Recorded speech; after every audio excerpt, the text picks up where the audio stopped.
It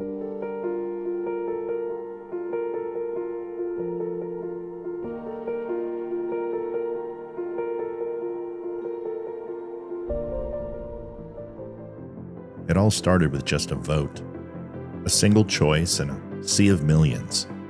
And suddenly, people we loved vanished. Godparents to our children.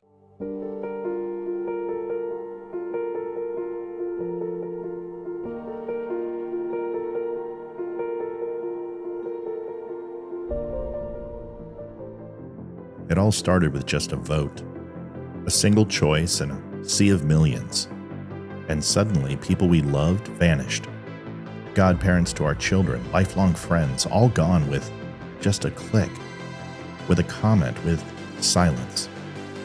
That's when the seed was planted.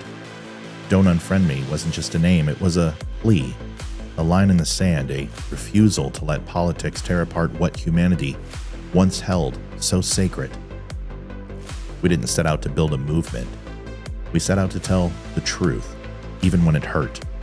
Long hours, lost sleep, more setbacks than anyone will ever see. There were days it felt like we were shouting into the void, but we kept showing up. Not for clicks, not for clout, but because this matters. We pushed through the doubt, the algorithm throttling, the shadow bans, the isolation, the nights we sat at the mic with empty inboxes and broken spirits. And still, we stayed. We persevered because we knew there was something here worth fighting for. For years, thousands of hours, laughter, heartache, raw conversations with real people. And now, it all leads to this. One night, one room, one moment. We can agree, we can disagree. You can love me, or you can hate me. Just don't unfriend me. It all starts right now. Do you want the truth? Are you tired of being so confused? You feel like you're more fucked up than the lies on the evening news. Well, just step right in. We can talk about it all as friends. And if you want, we can hug and kiss and make up for the party ends. Agree or disagree, stop unfriend me. 'Cause I'm everything you want, damn sure what you need. I won't tell no lies, back up all the facts with truth. And if you can't get down with that, you must be somebody's stuff.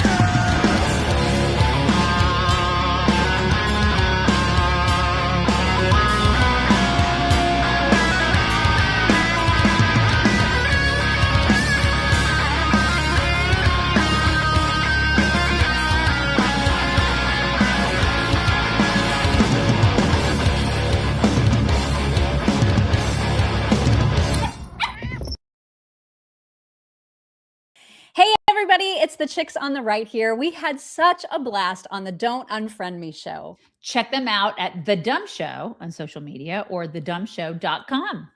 They stream weeknights at 7 p.m. Eastern, and you guys, they are your people. They totally are. And you can find us in all the places by visiting chicksontheright.com/links and watch us weekdays at 8 a.m. Eastern.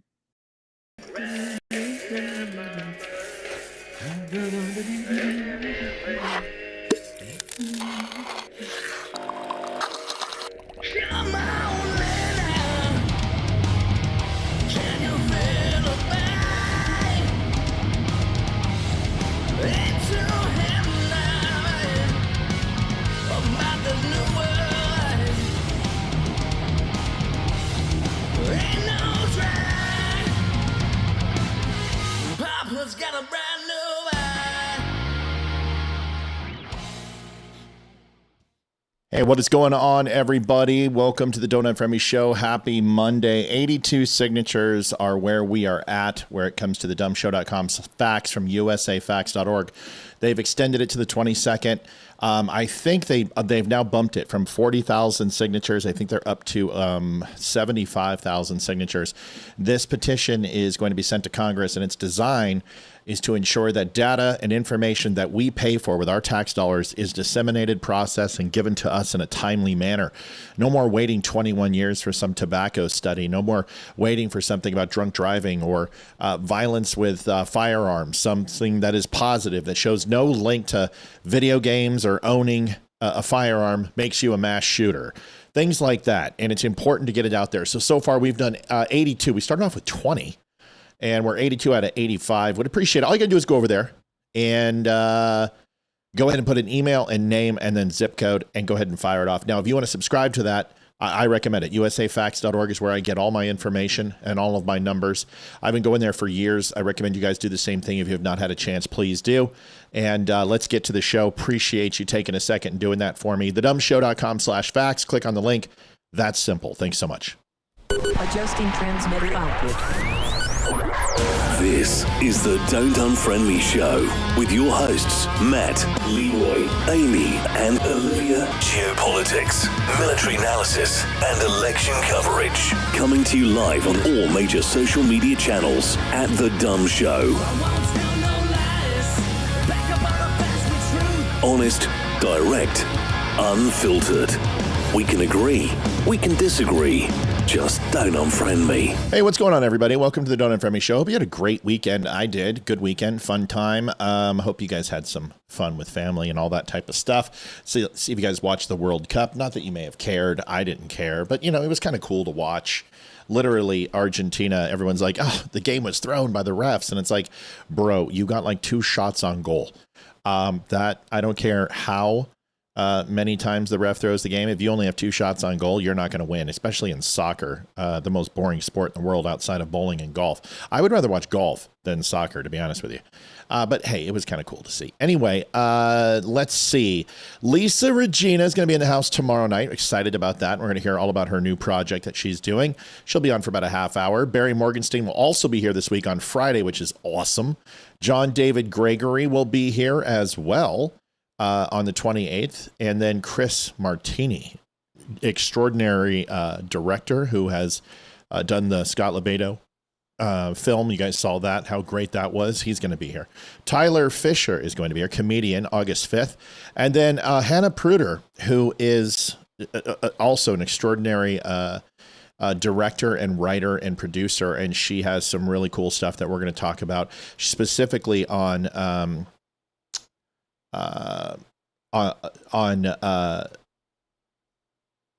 anti-Israel sentiment and where the world is going, all that type of stuff. So she does some really, really cool stuff, especially on September 7th. Let's see.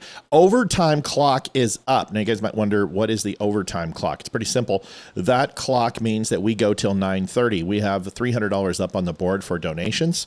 And every time a donation is made, you will see that we will climb up just a little bit each time, and that green volume indicator will tell us when we're there, and then something cool happens. I'm going to have to reset my audio here because I'm getting some pops and some hisses and some clicks, which is really unfortunate. It's been happening quite a bit lately, and I'm wondering if I need to do a firmware update. So if we don't mind, we're going to just take a quick second while I reset this so we can fix this. Hold on. It'll probably take 30 seconds. Hang tight, everybody.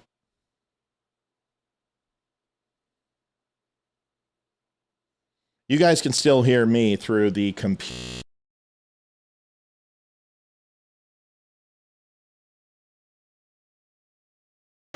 But at least we can still hear each other, and we're getting this panel reset.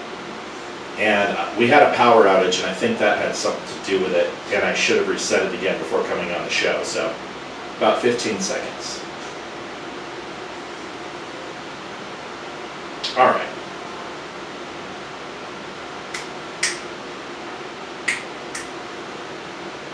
Test 1, 2, there we go. All right, cool. So let's go ahead to do tonight. We're going to be busy. $300 is on the board for donations. Overtime. We hit 9:30. Excuse me. We hit overtime. We stay till 9:30 tonight, and we're adding an extra half hour. We understand that times are tight, and what's better than an extra half hour of the Don't Unfriend Me Show? So if you would like to do that, you can do that. Welcome to all the people on Rumble. Please share, like, and subscribe. Y'all, we got to get the word out. Without that, we don't grow. So here it is. Let's start off. Millennials are not lazy. This is by Isabel Brown. And I've had a chance to work with quite a few millennials. In fact, most of the people at Apple that weren't in upper management were millennials. And I think the misnomer that all millennials are lazy just because they're part of the millennial generation is a little unfair. I think she does a good job, but I think there's two different conversations here. There is lazy and entitled, which I don't think millennials in the workplace are lazy and entitled. But I do think their attitude can be poor. And that's where a lot of this is misplaced. I like the way she puts this. We're going to listen to this. I saw this video earlier today, and I thought it was good enough to listen to. Let's give it a shot, and let's hear what Miss Isabel Brown has to say. Brenda Shepard in with $5 immediately. Happy Monday. Let's get this party started. Brenda, thank you. Appreciate your $5. By the way, since we have done the overtime, we have done that 3 times now, and I think we've hit goal within the first 42 minutes on average. Like, we hit it in the first 10 or 15 one night. Then it was like 30-minute mark. And then the next night, the 42-minute mark. This has been a really good thing to do. And it keeps me from having to say it all the time as people are like, hey, we want to get to 9:30. We want to go ahead and do an extra half hour. So it's an incentive. So let's hope we can do that again tonight. Thanks for getting us started, Brenda. Here's the video with Miss Isabel Brown. Whether you happen to be a conservative or a liberal, whether you're an elected Republican or a Democrat, dismissing these very real changes to general existence survival in our country with advice for personal spending habits completely overlooks the changing landscape that we grew up in and now are adults in trying to get by. Not to mention, I am so tired of Gen Z being labeled this lazy, narcissistic, entitled generation who just doesn't work hard, when that may be true of some individual people, but is not indicative of our generation's mentality at all. Just as an aside, I came across a really interesting Bloomberg article this last week highlighting college students who are using AI while they are going to college in order to start their own companies and become multimillionaires by the time they graduate, instead of just competing with a sea of college graduates, all with a diploma in their back pocket after graduation day. This is the spirit of Gen Z innovation that I see every single day on college campuses and on social media across the country. We may dismiss AI as chatbots and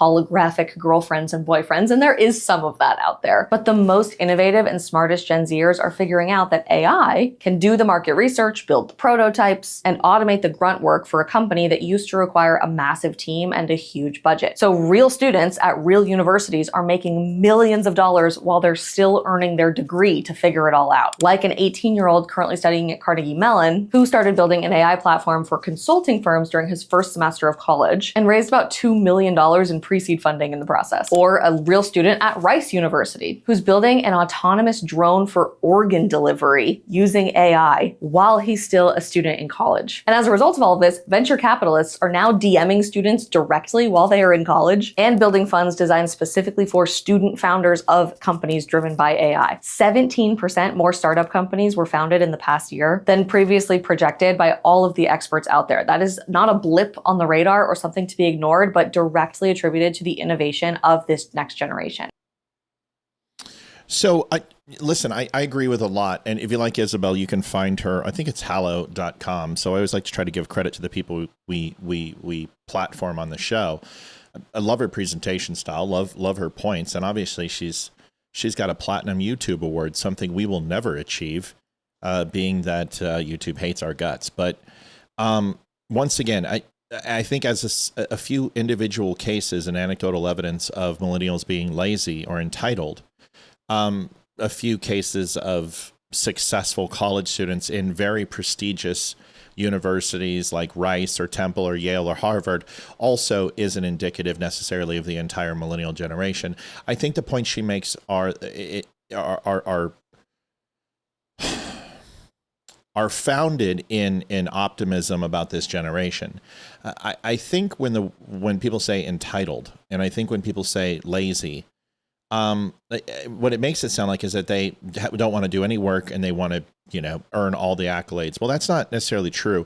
The thing I've learned about millennials is they want to be recognized for their work immediately. They don't want to wait 5 years for the next promotion. They don't want to go on a longer term plan of development, and they want it now. And this is the instant gratification that millennials bring to the table, and all generations that are posthumous from that generation. So I think what the workplace and the infrastructure has not caught up with their energy level and their focus for next, sooner, better, faster.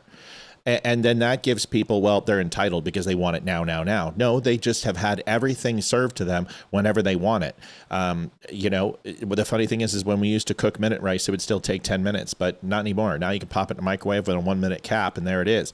It used to be the DMV was a 4, 5, 6 hour wait. It was an all day excursion. Now you can actually get into the DMV and be out of there in 15 minutes. So things have moved faster. They progress faster. And I think the workplace is still a little bit slow when it comes to personal development and success. And some of these people are extremely focused. They're extremely well read, and they are excellent at what they do to prepare themselves for next. And I don't think the workplace has things created to go ahead and recognize them for that. So when they're told, it might take 9 months, or it might take six months, it might take 6 years, they don't want that answer. And then the attitude of, oh, well, I'll just quit, or I'll find another job, or this isn't the one for me, that gives them that entitled, lazy moniker. So it's good video, good point. It definitely makes some very astute points. Would love to know what you guys think. Let me know in the comments. Next, I saw this really cool video from Stinchfield. I really starting to like this guy. He's down to earth, blue collar, extremely direct, makes his points very, very well. Vicky Israel, welcome over there on Rumble. Nice to see you over there. Good to see numbers are getting up over on Rumble. And this one was actually really, really, really cool. Guys, our numbers are abysmal. I'm not sure what's going on. We're getting killed on Facebook. We're getting killed on YouTube. And Twitter is absolutely a ghost town. If you guys would not mind, please do me a favor. Go over and see if we can get some likes. It's been the live viewing at this hour. I've never recognized it before, but I think the summer months, we may have to go on later. Because I just don't know. I think the extra light just somehow keeps people out a little bit longer. We will pick up around 7:45, 8 o'clock. So I might extend it. Here is the video with Stinchfield. I think this is really good. Listen to this. This is about America is getting better, that Trump is doing great things to get us where we need to be. Thanks. I want to turn now to a very important story. In fact, this may be one of the biggest stories that nobody's talking about, the biggest housing reform in 30 years, and it's now law. For the first time, Washington is finally telling Wall Street, stop stealing the American dream.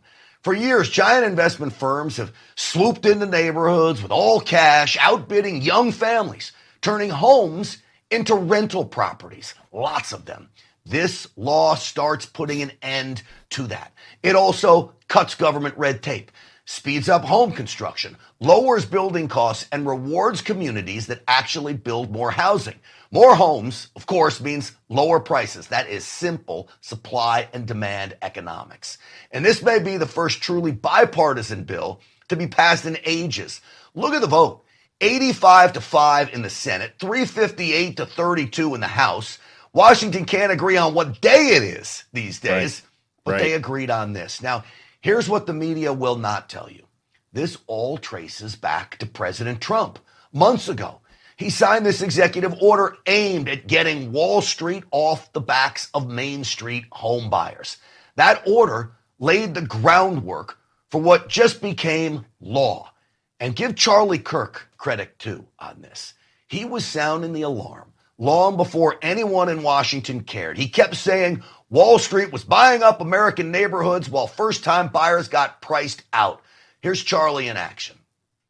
I will agree that BlackRock is a huge problem to young people buying homes. And we as conservatives should be unafraid to say that. So I don't like big government, and I do not like big Wall Street business coming in, swooping in, and buying up homes and then renting them back to young people before they even can get off the finish line. I don't think it's right or it's fair. I miss that man. I really do. Yeah. Charlie made it an issue. Trump then set the agenda. He signed the order and got it done. Now Congress has finally acted, and young Americans will once again have a real shot of owning a piece of the American dream, a home. It's such a great, I really like him. He puts things in a simple format that people can understand. There's so many good parts to this bill. And I think one of the things that Sinchfield did not really focus on, which he should have, but I think his message was really, there's so many things that President Trump does that he does not get credit for, and this is one of them. But really, this comes down to deregulation. This is decreasing the size of government, right? A lot of people go, oh, well, this is government getting involved. Wait a second. That's not what's happening. It's limiting all the large housing developers and institutional investors from buying additional single-family homes. Multi-dwelling homes, which are apartment buildings, townhomes, these are actually on the rise. The only problem is that they're not building out, they're building up. That means expensive. That means near non-rural areas, no suburbs. It means cities, inner cities, areas like that. And that is not good. They're horribly expensive. So but by doing this, you invest in single family homes, which are larger homes. You're going to have to go into the rural areas. You're going to have to increase the property values of some of these impoverished areas. My housing prices have skyrocketed through the roof. We won't allow them to build in town, but we allow them to build on the outskirts, which has driven my house completely to the moon and back. The investment we made, we're almost up 50 points from the investment we made on our house, which is incredible. It's one of the best investments I've ever made. And it's allowed me to hold off from investing in stock market because I don't feel I'm there yet. I want to make sure we get through 2028, 2026, and I got a behind in the game. So is the housing market in flux? This will help stabilize it. But yeah, there's some inconsistencies in the housing market. But this rewards communities that remove zoning, which is huge. And permitting barriers are actually builds houses. So these barriers, like in Houston, Texas, you will see a gas station, a high rise, and a single family home right next to each other. The zoning laws there are like 0 to 0. Now, what does that do? Well, it creates the local government to get to decide what takes place, but everyone has a fair shot for buying up property. Now, this can bother people. The reason why is they don't want somebody building a 7-Eleven right next to their house, which is understood. So there's still regulations against those zoning laws, but it loosens that ability and it rewards them. So it's not saying you have to. Government's coming in and we're making you rezone and building a water tower in the middle of your backyard. What they're saying is we will reward you if you go ahead and loosen these restrictions. It converts vacant commercial real estate and industrial buildings into homes. And this is massive, guys. With AI, rental space is nothing. Look what Donald Trump did. The space in Washington, D.C., I think it's like 14% vacant. If you do that in a mall, you go out of business. But if you take a look at a lot of these places, like malls, like these strip centers, and some of these residential buildings in tech centers, there's nobody there. They're ghost towns. They're literally these landlords have these massive properties that are all pre-cut and cut for office type spaces that need to be retrofitted for gas, electric, etc. for housing. And once they do that, they can go ahead and put these as modular apartment buildings. But you've got to go ahead and incentivize for that. So this helps with that. It expands access to small mortgages under $100,000. Where can you get a house under $100,000? You can't. So by expanding these mortgages to new builds or renovation builds, it helps where the banks might take a little bit more of a risk, but recognizes that your investment is sound. And what you're going to make is ultimately going to be worth more than the actual cost of the loan, which is an exciting thing for banks to do. It supports cheaper manufactured and modular housing. Modular housing has gotten extremely cheap with AI and 3D printing. A lot of these things are now being printed out of concrete or plastics. A lot of modular homes that are being sold by Google. You can actually get yourself a house which has lighting, has an entry and exit that will be delivered to your home like a pod by Google or Amazon. It's incredible. It provides grants and forgivable loans for home repairs. So say you have a costly repair, structural damage that you cannot get because you don't have the cash on hand, $40,000 worth of foundation damage. You can now go ahead and get yourself a loan approved and then tack that onto the house. Improves housing and loan access for veterans, not just veterans who qualify for the veteran home loan, but also opens up to family members, people who maybe not served their full term, people who maybe got out for different reasons. These things, by expanding it to them, helps. And then lastly, federal reviews on housing projects can be built faster because they're starting to streamline these things. Instead of having federal red tape and bureaucracy, they're using artificial intelligence. They're using checks and balances that are a quicker, faster process without the human stamp and the human genome getting involved in every single thing, which slows down and creates a bureaucracy. It's now has pre-qualification done by AI or done by computers. So the benefit of this is whether you're against AI, whether you're against growth, whether you're against government involvement, it's limiting and it's deregulating these things. So that's probably the biggest thing about the United States right now is housing. I won't sell this house because I have nowhere to go. I have nowhere to move to because there's no way I can get the interest rate that I have on this thing. There's no way I'm going to get the value that I have on this thing. And a lot of people are in a situation where they're just like, we're not going to sell. And if you're not going to sell, then that means the housing market is soft. And if the housing market is soft, you need to build new homes in order to create, obviously, places for people to live. Right now, there's a lot of homes on the market in certain areas and others, there's absolutely none. So this will help incentivize that. It's kind of a cool thing. Olivia found this video. She's not here tonight. She's actually has to go pick up the kid in like 4 minutes. So she will not be here tonight, which is unfortunate, but we're here together. You guys can call the phone number 276-200-2105. Nice to see Rumble climbing and rising, and also General Pop. Twitter is a little bit better, and Facebook is still abysmal. I can't believe YouTube. We've got, 20,000 people on YouTube, and we've got, 50? And we've got 418,000 on Facebook, and we've got 50. I can't stand Facebook. Weatherman video. This was really touching. Olivia found this video. It's a weatherman in the middle of a broadcast, and he's talking about the families who are impacted by these horrendous storms that have been going across the U.S.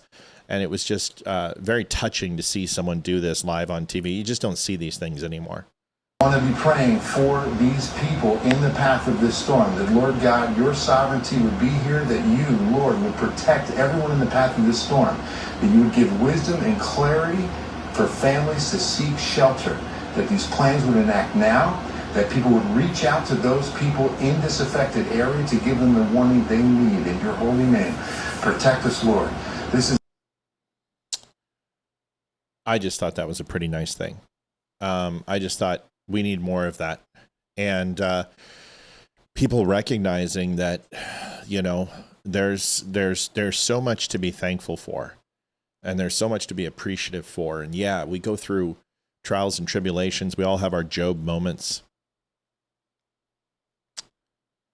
Sorry, Michelle says, I had to jump through hoops to get on Facebook. Everyone keeps telling me that Facebook has just been killing us. They're just throttling us. They're doing whatever. Now, I will tell you, the page is crushing. Like, we're having the best month we've had in a long time. But live, I think Facebook's going to move away from live. I really do. I think the bandwidth, the ads aren't right. I don't think the model is going to continue to do lives. There's just something that tells me they're going to try to go to the way of Instagram with Reels. And I don't know, but they seem to be they're no longer saving live videos for more than 30 days. So you have to go to YouTube or Rumble to find my previous videos. And remember, we were rocking 150 a night. We're down to 40 or 50 a night, which is insane considering that we've had 12 million people visit the site this month. Guys, it's the 20th. We're going to hit 20 million people viewing, but we can't get live. I looked at Tim Pool's numbers. Even Benny's numbers are down. Benny was running 3,700 to 3,000 every night. He's down to 2,200. The chicks on the right were up in the 800-900s. They're down to 650, 750. Ben Shapiro is getting killed. Everybody's getting killed. And it's not just there, it's everywhere. Live views are down. So, we're going to keep doing it. But I'll tell you what, my videos that I've done, the video I did today and the video I did yesterday on, Sunny Hostin, the Sunny Hostin has 500,000 views. This one I just put up, which is about the guy at the baseball stadium. I'm going to play for it in a little bit. I think that one's up to like 75,000 views. And that was, put that up at like 11. That's going to go viral. So we're okay. We're going to keep doing it. We're not going anywhere. I'm not stopping this live show, but I'm just letting you guys know that it makes it hard to maintain when there's just not a lot of viewers. But it is what it is. We've had ups, we've had downs. So you sharing, you liking, you subscribe, bring a friend. You know what I mean? Grab a buddy and just say, go watch the show with me. And hopefully I don't embarrass you. And if I do, let me know. All right. So I love the weatherman video. It's just, we don't do it enough. And, we see things, we see travesties. Robert, that might be it. Slow midterm season. Yeah, I think people are sick of politics, to be honest with you. I think people are just tired of it right now. They're sick of it. And I think people are honestly, they're sick and tired of hearing about Jews. They're sick and tired of hearing about Iran. They're sick and tired of hearing about Charlie Kirk and crazy ass conspiracies. I think they're disenfranchised with people like Candace Owens and Tucker Carlson. I think our movement is looking for who to be with. Dodie says your live videos aren't down. Facebook is lying. Well, it's weird because I look at our Facebook videos and they're just not, they don't get the initial look. Like you'll see the viewers, but they'll have 500-600 comments. And remember this, I put up 2 videos that we've been tracking, and that was last Friday's show and last Thursday's show. And between those 2, they're like 37,000 looks. How do we get 37,000 looks with 50 people on? You know what I mean? So I don't know. I've just stopped giving a shit about the numbers. I look at the participation, I look at the people commenting, and that's the only thing I really care about. So, yeah, it's probably vacations too. Anyway, I love the weatherman one. Here is Maine, and it is an absolute mess. My God. What is going on in Maine? Talk about a shit show. Listen, folks, if you're not paying attention, there are some really, really, really crappy politicians out there, and socialism is in full flux. Now, I tried to warn back in 2006 and 2014 when I saw the Republicans saying, Muslims are coming, and they didn't even say that. They said Sharia law is coming to the U.S. And that's bullshit. That's a scare tactic, okay? We understand that. But there are some warnings in there that are coming to fruition, and we should definitely pay attention to it. Whether it's fraud or whether it's the Somalis or whether it's in New York City with Mamdani or people actually taking over streets and doing ceremonial prayer and facing east. These things are a little bit concerning, of course. We should also look at the socialist push that also was blown up in multiple times throughout history, whether it was in McCarthyism, whether it was during the Cold War, whether it's during now, whether it was the 70s. But this is probably the biggest success from a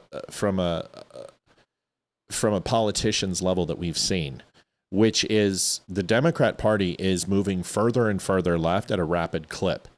And a lot of people say, well, same wing, different bird. I'm sorry to say this, is that Republicans have their faults, but in no way, shape, or form are they far right. The left weaponizes government. The left censors people. The left are indoctrinating children. The left are doing things that are completely outside the norm of what a republic is supposed to be, and they are demonstrating the signs of fascism. And they like to project, remember that. They always project, we're the racists, we're the homophobes, we're the transphobes, right? But what they don't go ahead and say is the truth. And they usually project their own inequity onto others. And in this case, when they say, oh, well, the fascist party, I'm sorry, the Nazis had a lot more in common with progressivism than not. And if you take a look at socialism and you take a look throughout the time of socialism, from Che Guevara, you take a look at Lenin, you take a look at Stalin, Pol Pot, doesn't matter, go all the way down the line. The one thing you see is they censor the people, they remove religion, and they confiscate guns. And that is some of the things they trade off for state control of distribution and redistribution of wealth. Is it starts off with this socialist utopia of, oh, well, everyone's going to get something. Everyone's going to go ahead and we're going to get free health care. We're going to do this. But once again, we've said this so many different times. And Saldano, when he was on the show, we talked about this. And there's a clip floating around that he just clipped of our show where we talk about that the government doesn't create anything. The government doesn't sell anything. The government doesn't generate revenue. They generate tax revenue. So they take your money. And you can't tax the people into prosperity because these programs are not self-sufficient. They require funds. They require money that the government doesn't have. So what do? They go ahead and they put that on you as a tax liability. And then they subsidize it because we can't recover enough taxes because we also are a welfare state and we also have a $1.25 trillion defense budget. You can't do those things. If Sweden and the Scandinavian countries had to supply their own military, can you imagine if they would be able to do some of the things they do with social programs?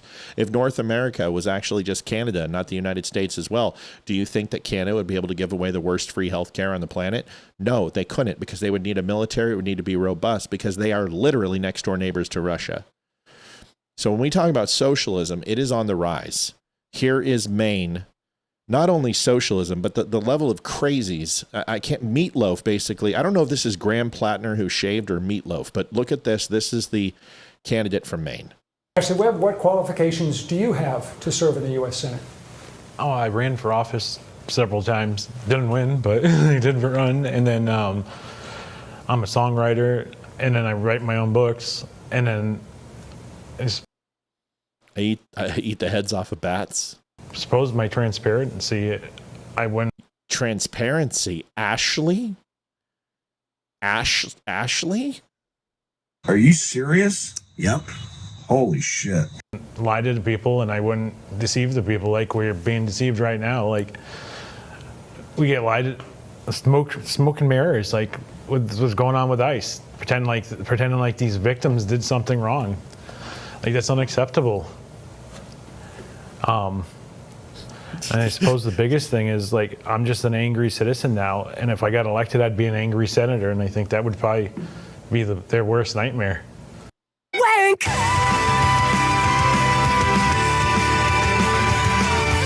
Jeff Oliphant, enjoy your 5-pound bag of coffee you picked up today, Bubba. Thank you for taking care of us over at the Don't Unfriend Me Show. Folks, a lot of people don't know we have amazing coffee. Now, everyone sells coffee, but not everyone has amazing coffee. If you go and take a look at our coffee reviews, they are excellent. There it is right there, right over there in that picture. You can get 6 different bags of coffee, all different sizes, from 12 ounce to 2 pounds to 5 pounds of coffee. It is amazing. Go ahead and take a look. Let's see. Angela Marie Zirkelback says, how do we stop it? Well, listen, there's a few things that are antithetical to socialism and the uprise of this complete nonsense that's taking place. The first thing is education. Our education systems need to go back to teaching history, teaching math and English, and not necessarily indoctrinating. The second thing is, obviously, we need to encourage the protection of our freedoms through the Second Amendment and the First Amendment, and ensure that every single person understands the Constitution. And above all, the third thing, and the first is going to be the last. The third thing that I would look for is a reconnection with family. Family time. Got to sit at the dinner table, have conversations, go to Sunday church together, do things together, get outside together, have conversations, watch movies, watch things that are controversial, have conversations. Don't be afraid of dialogue. Educate on what's happening out there in the world. And even though you're trying to shelter your kids from it, don't. Expose them to it. They need that education, because just like drugs and alcohol, if you hide it and pretend it's not there, when they're faced with it, they won't make the right decision. The same thing is with bad information. And lastly, God. Church. It's the answer. And I'm not talking about going to 4 walls and going taking communion. I'm talking about sitting down and reading the Bible together. I'm talking about doing Bible study. I'm talking about reading scripture. I'm talking about looking for answers. So many people, I've said this before, you don't read the Bible, you live vicariously through it. And I think that's probably one of the hardest things. Sandra Casey, $10. Thank you, Sandra. Appreciate you. Just a little bit. Little bit's enough. If everyone gives a little bit, we crush it. And then we don't have to talk about it anymore. $15, we're right there. A little bit slower tonight. We're hoping we're going to pick up, but thank you so much for doing that. Remember, if we hit overtime, we go until 9:30. But I think people read the Bible, but they don't actually live through it. Now, here's a perfect example. My son, he's been going through some lying and some struggling with being honest, and he wears a crucifix. And I looked at him and I said, Ethan, how do you feel wearing that so close to your heart? Do you know what the 10 Commandments are? And he could give a couple. And I said, let's walk through them together, because how are you living through Christ, the embodiment of Christ? How are you living through his message and his word when you don't even know what his basic, most simplest of rules are, the things that you need to do? And when he found out, honor the mother, father, and found out about lying, these things kind of surprised him, where, of course, covet thy neighbor's wife isn't really an issue for him, or thou shalt not kill. But at least when it comes down to the most important, I think what resonated him was definitely lying, definitely the respect for parents, and then worshiping any God before Jesus Christ. And I think he saw the light that his phone or some of the things he was looking at were inappropriate, and he was making dedication towards them and not the things that were important, including God. And he took it off. And he put it in his pocket, and he carried it with him every single day for the last 2 weeks, and I saw him put it on today, which is great. But then he asked me, Dad, why don't you have a crucifix on? And why don't you take sacrament at church, Holy Sacrament? And why haven't you been baptized? And I was baptized by my parents at a very early age. I didn't know the difference between right and wrong. They did it in a river. And if I decide to go down that path, is because I don't live the word effectively enough. And although I have faith, and although I believe, and although I do the best I can to live the words, I don't do a very good job, and I'm not going to be a false Christian. I'm not going to come up here and be a false prophet and pretend that I'm living a life that, of course, has sin, as all life does, but that I am truly demonstrating and repenting that sin without redoing it again the next day or replicating it in a week, knowing far well that I shouldn't. Lois, thank you so much. $20. I don't know if that was supposed to go through, but we appreciate you doing that. And I know sometimes we don't put down anonymous because Ethan's on the thing, so we love you. And I hope nobody saw that. Lois, thank you so much. $35. So I think there's just time. I think there's a time to recognize the limits of your faith. And that's probably the biggest thing that people need to recognize. They're looking for answers, and there are answers there. And maybe church isn't your thing, and maybe going to mass isn't your thing, or maybe getting baptized isn't your thing, but there's no harm in reading. And if it can provide you one answer that you don't have today to a very monumental problem in your life, then isn't it worth it? Because that's what a mustard seed of faith is. That's truly what it is. And that's what it means, is start off with a small, minuscule amount of interest and curiosity, which can blossom into something bigger, something more fruitful, something that continues to grow, something that continues to expand. And I think that's what's it's gonna take. And luckily, Charlie Kirk had a lot to do with that. I say it all the time when people say, well, why did Charlie Kirk die? And Candace is up there saying he's an assassin, and the government did it, and B cults did it, and Brittany did it. And I said, why don't you just could you make a stretch, since you pretend that you believe in Christ, that maybe it was God's work and we don't understand it. But maybe Jesus recognized what was going on. Maybe God saw what was going on. He was seeing the hatred go towards Israel and recognized that one of their largest ambassadors in Charlie Kirk, not only a spokesperson for Christian faith, but Judeo-Christian ethics completely, and said, this will be the revitalization that we need. This is another awakening. Out of the 6 major awakenings that have taken place, out of the 4 major awakenings that have taken place, this will be the 5th revitalization and awakening of America. Maybe this is it.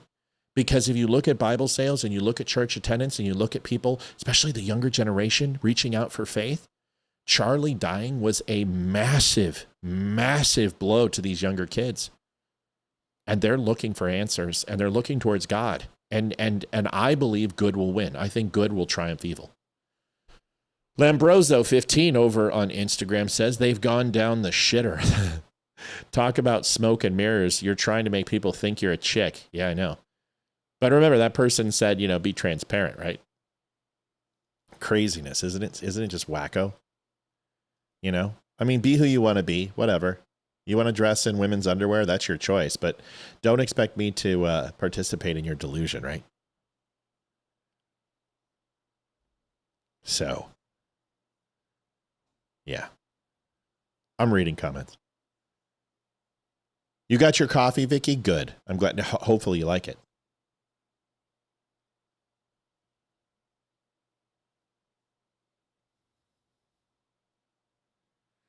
Well, I don't know if...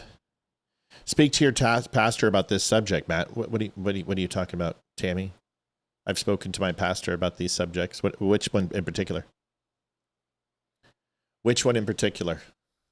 Because, no. My faith is my responsibility. It's not my pastor's. My pastor is a person who sets us on the path. My path is beset, and it's my journey, and I don't need clarification for this. Is my own penance that I've put on myself. These are the own restrictions I've put on myself. I believe true faith is achieved by demonstration. I really do. And honestly, I can look at my children and my wife and my friends and you, who are all friends and family. I can look at you and say the day that I put on a crucifix or the day that I get baptized, that it's truly where I am. And I feel I've earned it.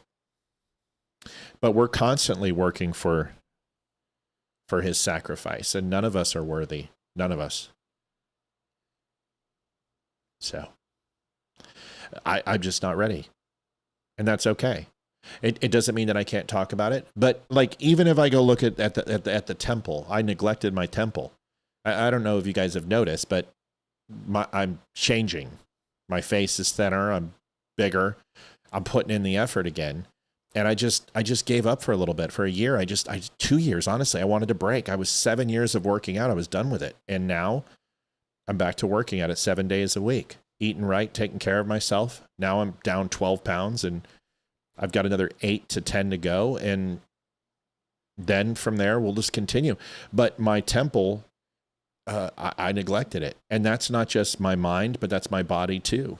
And I have an obligation to take care of both. I have an obligation to my family, to my kids, to you, that I take care of myself. Dropping dead of a heart attack is not good. Dying isn't good. So staying alive is important. So I'm taking care of my body, taking care of my mind. But yeah, I'm working my ass off. Can't tell. I mean, I don't know. Go back and look 30 days ago and then go look from 30 days from now. But this isn't something I've done this before. I know how to do this, and it's easy for me. And now I'm in love with it again. But it just took some time for me to find out. It took some time for me to reflect and go into it again. That's the same thing with faith. So it's a matter of time. That's all. But I'm reading a crap ton more. I'm more effective, more impactful, more hours in the day. I'm getting more work done. So no, things are great right now. I couldn't be better right now. I feel good. So Maine is a mess. Maine is an absolute mess. And listen, if you guys think this is gonna scan in rural America, they need white votes. And I don't mean to break this down by race, but most white people are going to look at this and go, these people are nuts. Most black people are going to look at this and go, these people are nuts. Most Hispanic and Asian are going to look at this and say they're nuts. Arabs are going to think they're nuts. If the Democrats believe that this message is going to win them the election, they're insane. I think they're going to do fairly shitty in 2026. I still think that they have a great chance of taking the House just because of the numbers. I don't think they take the Senate right now. And then in 2028, I don't think they win the election. And I think they know this. I don't think Trump's too worried.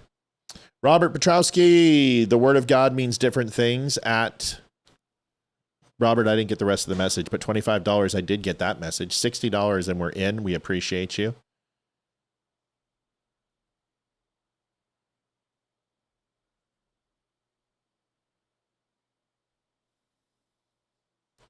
There it is. There it is. Okay, we got that in there. What's up? Thank you. Do you know how to do it? Okay. Let me know if you need help.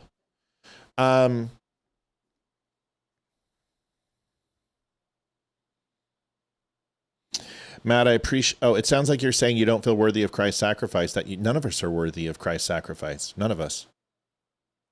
No, Tammy, not one person on this planet is worthy of Christ's sacrifice. That's why he had to sacrifice himself. We're all sinners. None of us are worthy. The only reason that we'll be worthy in the eyes of God is looking through Jesus as he stands in front of us. We're not worthy.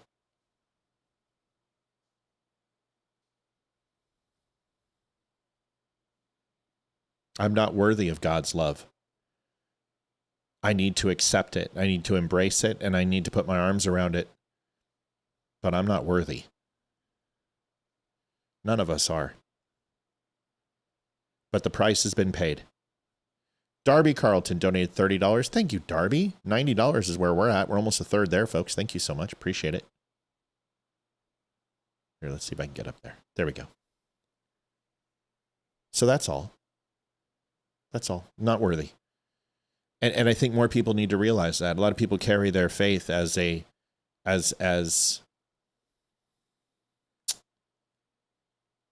symbol of their superiority to others. I don't. I absolutely believe I'm inferior. I'm inferior to Jesus, and I'm inferior to our Lord God and our Christ and Savior.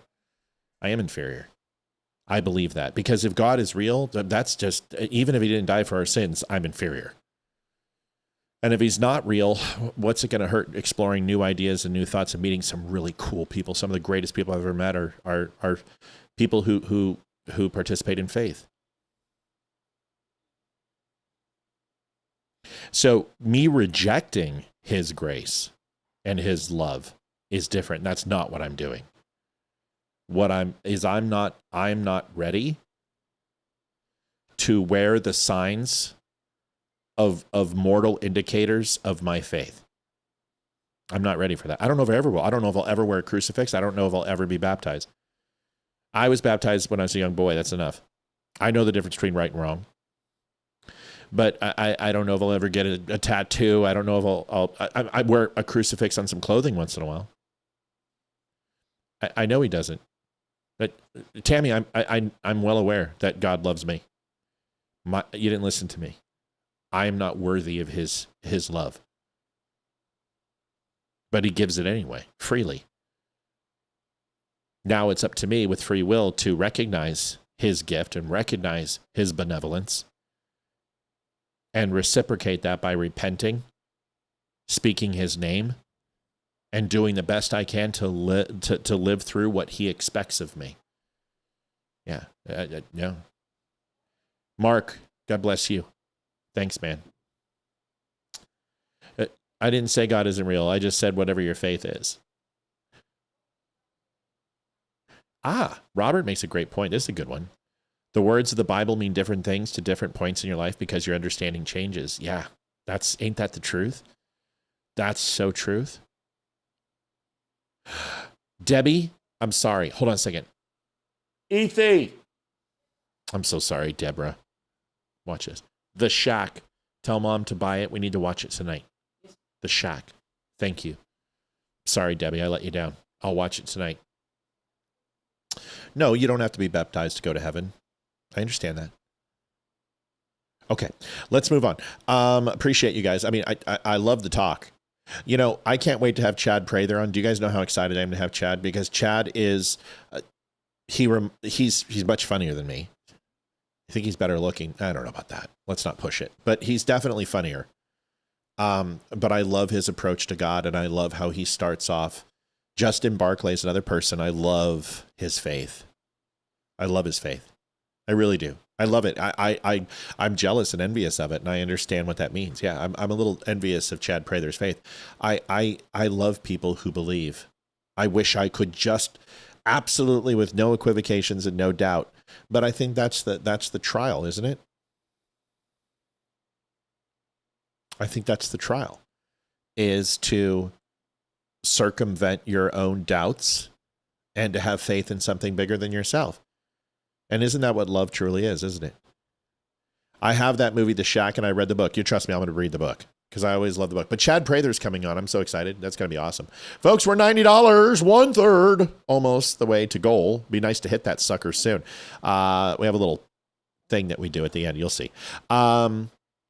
Maine is crazy. This is another one, Pride Cops. I don't understand this. I don't...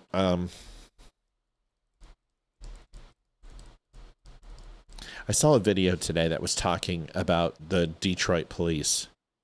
Holy God. And they were up there and they're like, do you have to be an expert marksman? And they're like, no. In fact, you don't even have to be very good to be a police. And they're doing this testimonial for this commercial. And it was literally just like, no, you don't have to practice once a year. And as long as I can hit the broadside of a barn, I'm okay. People have different skills and people. Oh, I'm going to show that to you tomorrow. In fact, I'm going to do that's going to be my video tomorrow that I slam. Let's watch this. Pride Cops. I love being a part of it. I love being able to go out with my wife throughout the entire city and being able to say, hey, I put that sticker on that business. As of this morning, we have 129 different businesses. So a safe place is basically a business will get in contact with me. I'll come out to the location and go over the program. It's basically a safe place, essentially, for any victim of any hate crime whatsoever to come into the business, inform the business owners or the employees what happened to them, and then that business is responsible for keeping the victim in a safe public spot and then calling 911 on the behalf. Fun fact is that lipstick and chapstick are both part of Safe Place, but they're also one of the first ones when I came on to be the LGBTQ liaison, signed up to be a part of the Safe Place program. I think more now than ever, somebody needs to know that they're loved, whether it's within their blood family or within their chosen family. There's people out there for you, and to not be scared to live your full, authentic self.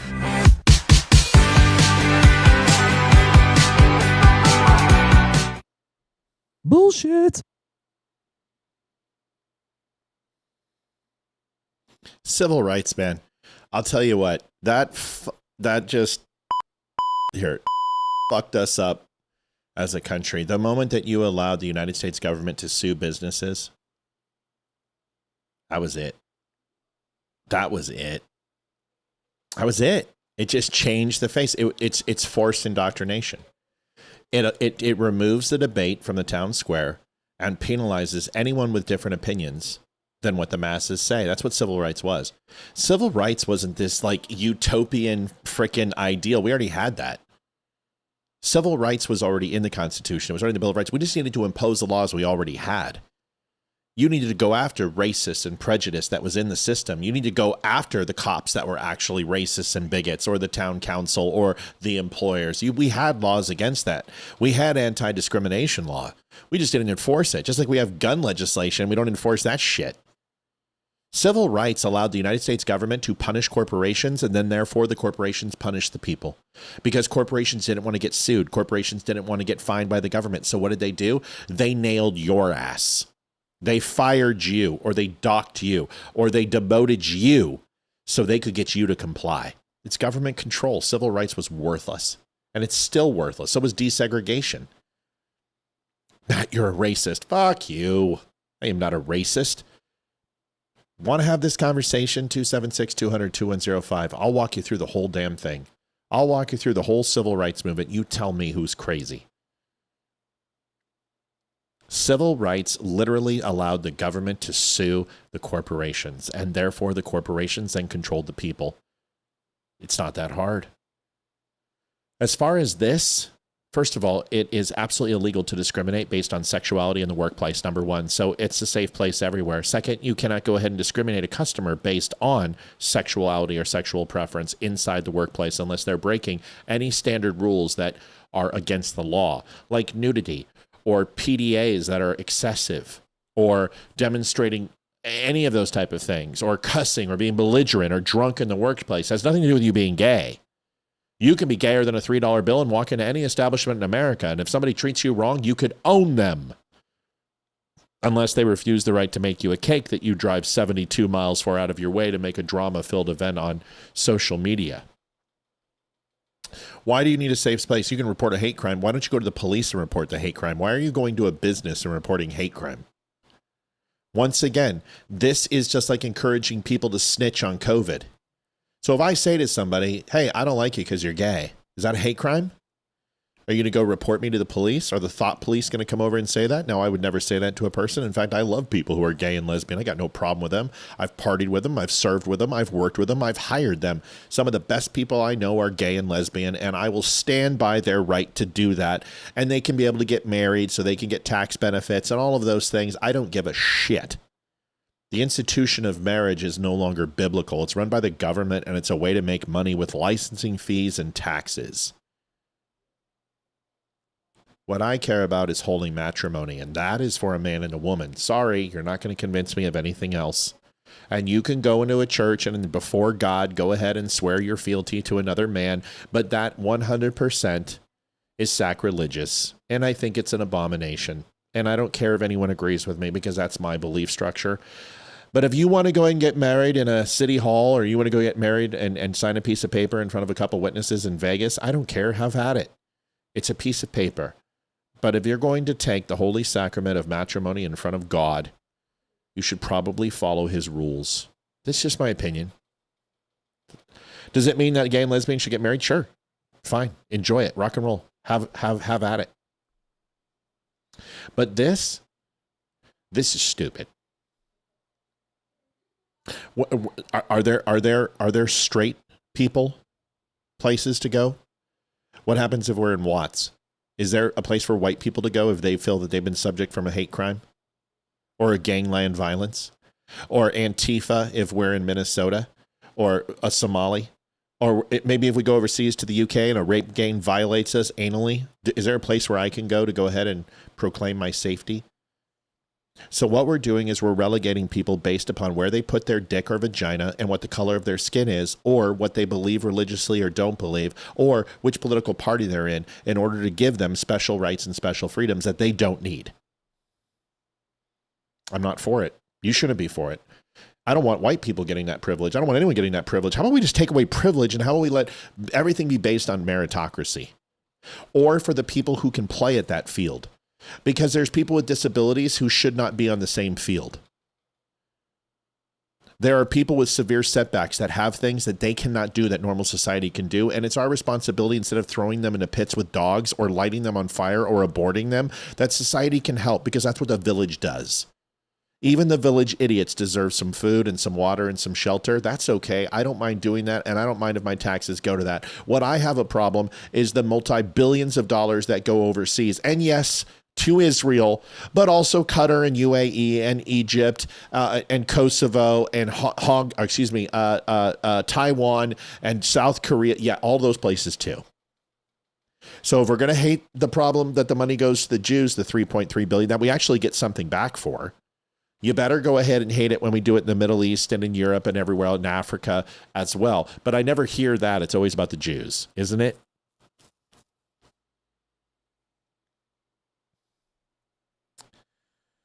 It's stupid. You don't need a business to go and declare your hate crime.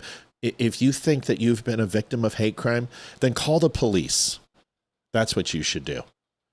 Donnie says, Mamdani is nothing that a one-term mayor. He has zero power in this country.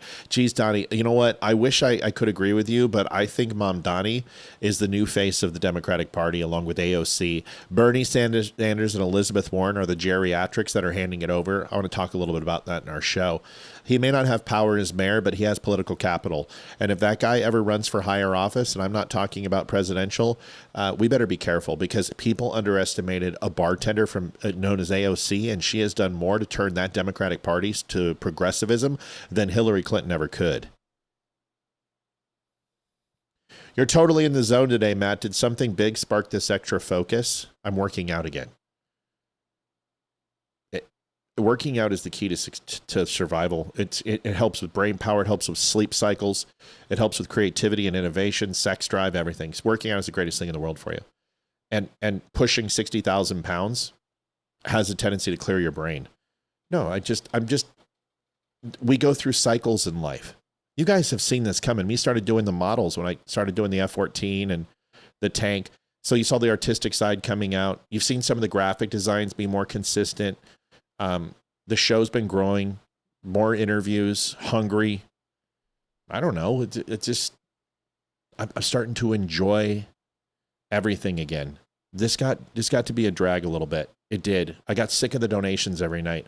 Like, honestly, last week was one of the best weeks we had because I didn't have to talk about donations every 5 minutes. I can't stand that. I don't know. Maybe I'm just happier. I don't know. Anyway, moving on. Declaration no more. This is the DSA. This is the party. And yes, Mamdani is powerless as mayor, but we still have to be careful with his influence. $10. Let's go, dummies. Rough day. Pray for me. Kat, of course. What happened? Are you okay? You want to know what my biggest concern is? Here's my biggest concern.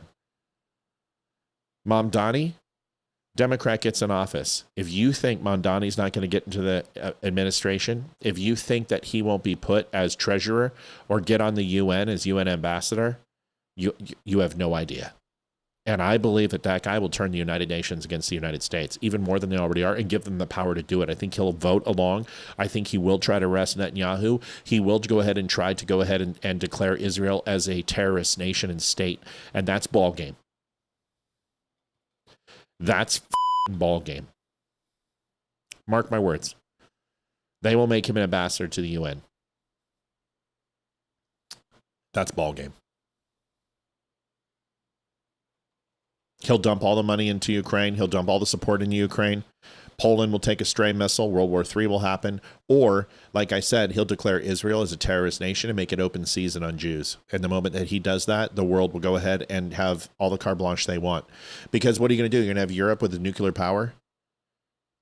You know what their seats are with Muslims right now? You know what their political government looks like? They're saying what? That 6 out of 10 politicians in the next 30 years in the UK will be Muslim? Have you guys seen the expanse of Muslims in the parliament? It was first like 1, then it was like 7, then it was like 30. Now it's like, what, 60? So it's not Mamdani's power now, it's Mamdani's power later. And it's what a Democrat administration will do is in order to win the election, they will have to sell their soul to AOC, to Mamdani, to Bernie, and to Warren. That's what Biden had to do. That's what Hillary Clinton had to do. That's what Kamala Harris had to do. And the moment that they win that, they'll put Mamdani in a position of power. I probably would say that he would probably be the ambassador in the UN. That's where he'll do the most damage on the world stage. They'll institute the WEF. They'll go after the Jews. They'll go after Israel. They'll take the Middle East. They'll have Europe. And then the United States is on a serving platter. Because then you have Russia, Europe, Middle East, and Asia all against the United States. And that's fucking ball game. We're done. We're done. We're zero. We're cooked.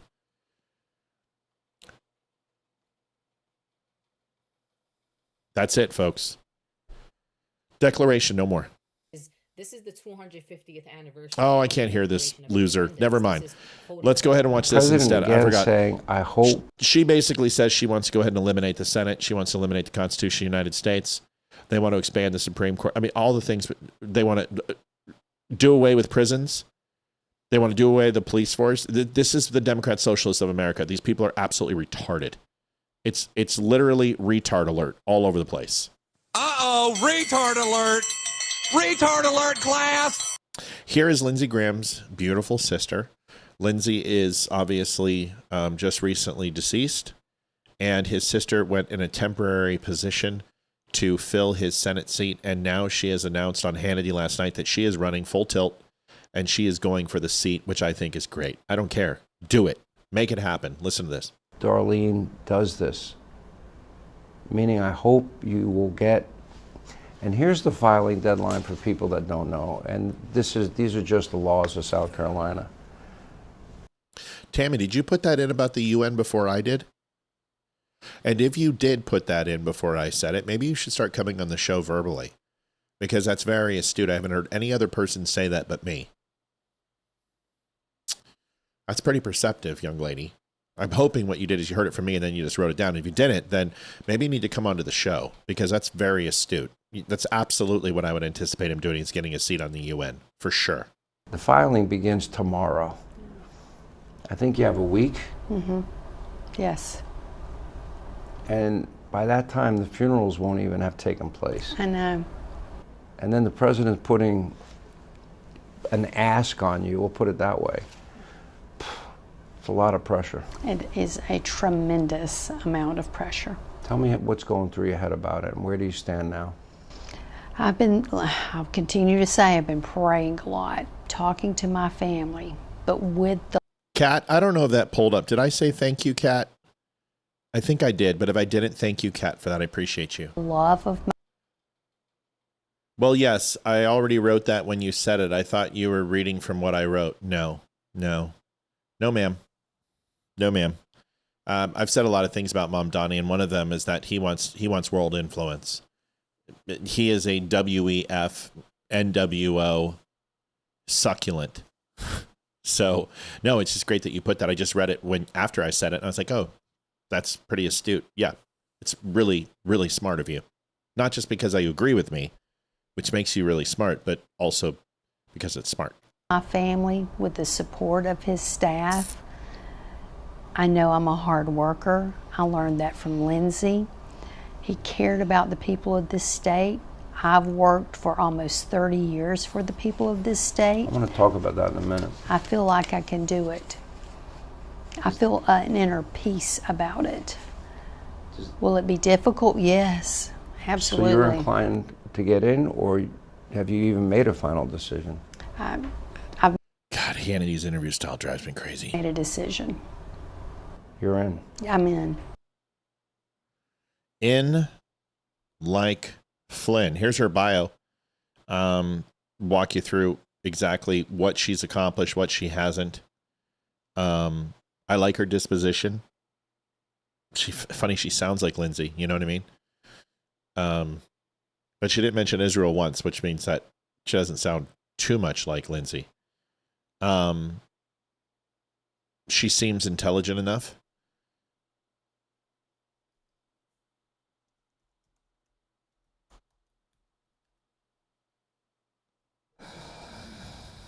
I'm looking up her stuff.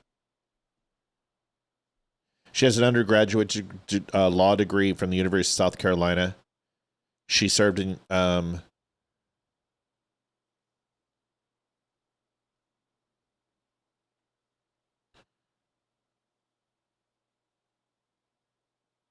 name's Darlene Graham Nordone. Central South Carolina. She's 13 when both her parents died. We know this. Lindsay earned a degree in sociology, from the College of Charlestown, a master's degree in rehabilitation counseling from South Carolina State University. She worked as an optician, vocational rehab counselor, a commissioner with the South Carolina Commission for the Blind. She's never held public office before. I mean, it can't be any worse than the current shitheads we have there right now. You know what I mean? Tom, I haven't heard anything about Tucson and the mass shooting. I'm so sorry. Why does the U.S. not have more power than we do? We do. We have veto power, essentially, in the UN, which means that all we need is one other country to stand with us on something, and we impose our will. Do you know how many times they tried to go ahead and impose war crimes and hate crimes against Netanyahu? How they tried to impose and sanction us from action? And it was like 138 countries, like Cambodia and, shithole countries. And it was basically Israel and the United States. And that was it. Said no. When the EU went after us, same thing. So the US, the UN has heavy weight in the UN. But that doesn't mean that if you go ahead and put a UN ambassador who is a completely a Muslim Jew-hating piece of cat turd, that power is then essentially nullified. That is why he wants that power. He can, on the world stage, he can basically put the world against the United States.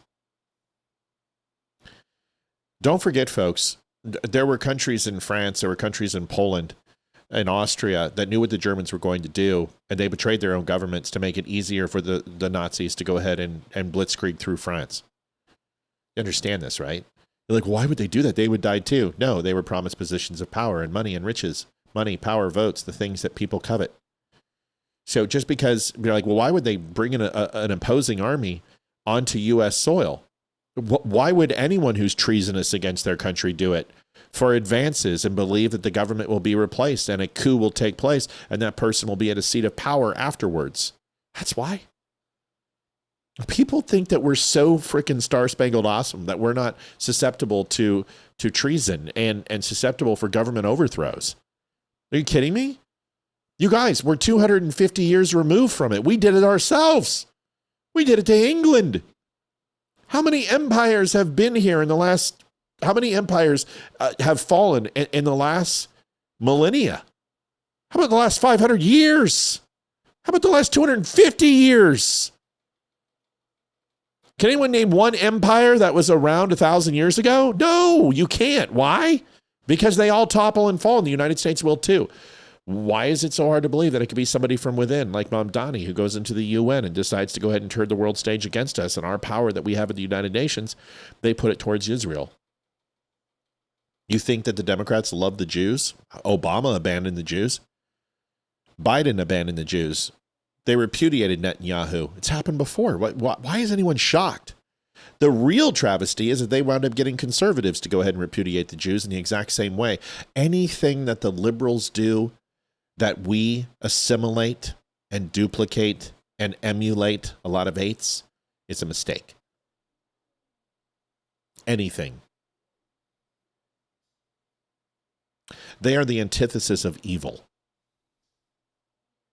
White database on criminals. You're not going to believe this crap. Watch this. Folks, we are at $100. We are going for $300. It is 8 o'clock. We are $200 away from overtime. I will stop at 9 o'clock. We want to try to hit overtime. It's really important. We've put this new overtime thing in, and that little green thermometer, when it hits to the top, we get overtime. So that means we'll be here till 9:30. We want to continue to try to hit it so I don't have to keep talking about donations. So that's there to kind of help you guys remember. If you have a chance to help out, doesn't matter if it's $5, $10, $100, whatever you can do to help out the show, we would appreciate it. We're not begging for your money. We're saying that this is a service. We do it for free. A lot of people pay a lot of money for shows like this. We're not asking for that. You don't have to go buy our clothes. You don't have to go ahead and do this or this. But if you want to help out with a couple dollars to help out the show, we appreciate it. Southern Democrats hated Jews back in the day. Democrats still hate Jews today. Here is white database. This is crazy. They are hiding the race of so many people, mainly men, who have been arrested. Race, white, white, white. And you can go to this website. It's for all the New Jersey mugshots and put in the race white. And you're going to see several non-white men. Imagine if they did this in reverse. Imagine if white men were getting arrested and being put down as black as their race. The left would flip out. And this is quietly happening across the nation. So all those statistics about black and brown men committing a disproportionately high amount of violent crime, it's actually worse. We have to start facing reality because this is a problem.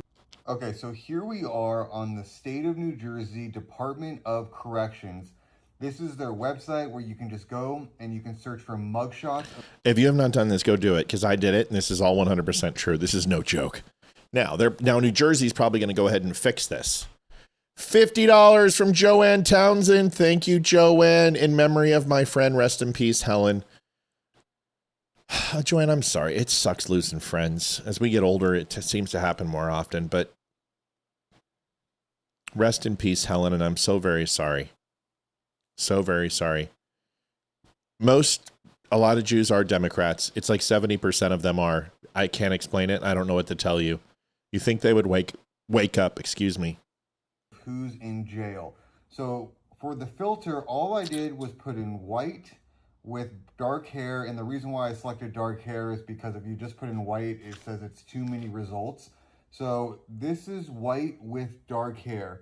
So let me just show you this here. Look, do these people look white to you? Just take a look here. Let's just scroll down, and I opened some of these so you can see. Now this is just the first page. So I'm gonna go over people that are booked as white that are just on the first page. And keep in mind, look down here, see where it says race, white? Pay attention to that as we go through them. Does this guy look white to you? Let's go to the next one. Does that guy look white to you? I think he's more... Do you guys want to know what this is? I'll just tell you what this is. This isn't some sort of racist thing. If you go ahead and you look at eye color, I bet you $100 most of them are brown. No matter what.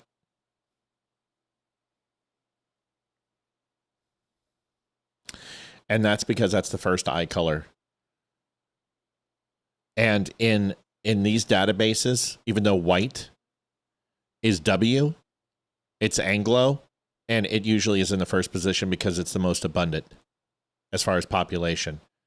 So I bet you by default they do. It just shows you the laziness of these crime statistics, because these statistics are what the FBI pull. So when you go ahead and you put white and you go, oh my gosh, look at that, 49% of all the felonious crime in the United States is owned by white people. It's like, no, 49% of all of these intakes from the desk sergeant and the intake officer are lazy and not selecting the right ethnicity of the convicts. That's what's happening. It's just laziness. That's right. JD Stillwell says laziness. That's right. It's laziness. That's all it is. It's literally by default is going to be white first, and brown eye color will be the first one. So even though it's hazel or green or blue, brown is actually comes up first because it is the most prominent in eye color intakes in the criminal system, because not only is it predominant in white, even though it's shared a lot between white people, it's predominantly the color of Asians and Mexicans and African Americans. So you don't think it's politically motivated? No, I think it's sheer laziness that is being used as politically motivated and advantageous data that's not correct. That's what I think. Yeah. So although I don't believe they're putting it in politically, I think it's being used as political cannon fodder. Because if you believe that 49% of white people cause the amount of felonious crime in this country, I don't believe that at all. Because all you got to do is go look at the prisons. No. No, I don't believe it. Do I believe that white people commit a lot of crime? Yes, because there's a lot of us. But do I believe that 51% of black people commit, that 16% of the population commits 51% of the felonious crime in this country? Out of that 16%, not all 16, it's probably a smaller portion of that. It's probably, I don't know, 6%. I don't know the answer. That's one I haven't looked at. Like you hear that all the time. 16% of the population owns 51% of the felonious crime in the country, but it's not all 16%. So what percent of that 16% actually owns it? And I guarantee with white people, it's a lot smaller than it is with black people. Want to bet me? I'll bet you everything I own that white people have a lower percentage of the Anglo-Saxon population commit felonious crime than the percentage of blacks who commit felonious crime. And you just know this by the sheer number of the inner cities. And I'm not sitting here saying that blacks are more susceptible to a criminal lifestyle than whites. What I'm saying is that blacks are poorer than whites in these inner cities, and these inner cities are modern day slave plantations that are specifically designed as voting farms, and their entire focus is to keep people dependent upon the government, giving them just enough to survive but not thrive and get out of these shitholes. And they are more susceptible to crime exposure because those are the only things available for them to do. That's what I'm saying.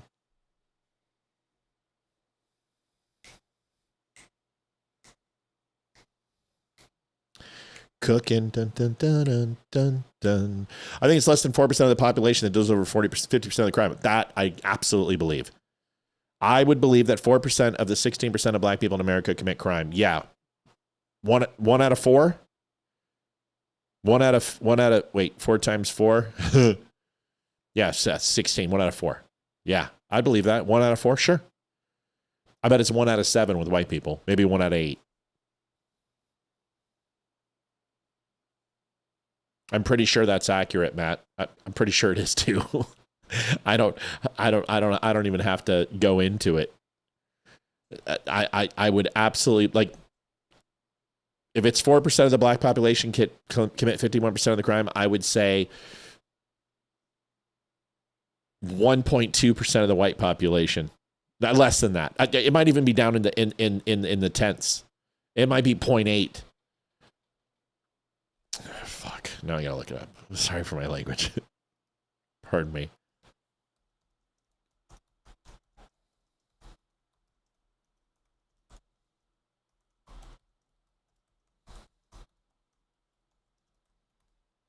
Let's find out.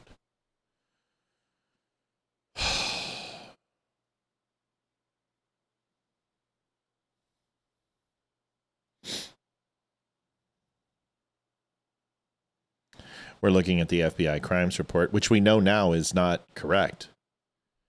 I bet the number is so. I bet the number is infinitesimal. I bet it's sub 8.08. It's got to be. It has to be.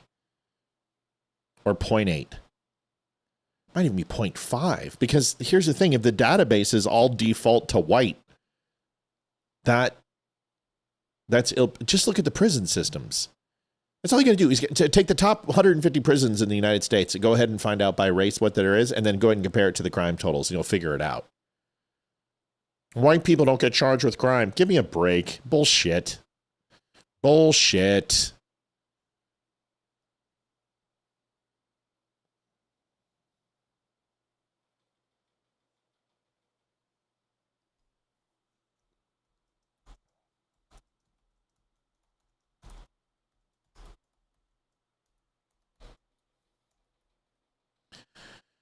%31% of people serving state or federal prison sentence longer than 1 year were non-Hispanic white in 2022.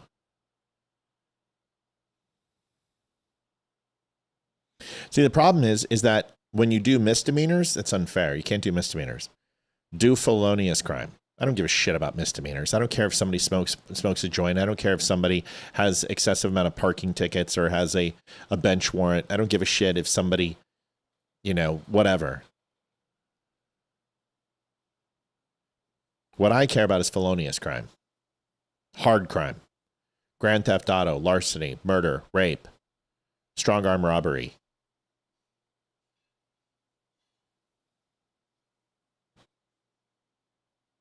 God, ChatGPT he's so full of shit. Because what it did is it doesn't like the numbers, so it's like, well, I'm going to put in misdemeanors. And I'm like, fuck you, don't put in, sorry. F you, don't put in misdemeanors. What are you putting in misdemeanors for? I said felonious crime. I didn't say misdemeanors. Oh, well, I am trying to give you an accurate. No, you're not. You're trying to milk the soup. That's what you're trying to do. You're trying to milk the soup.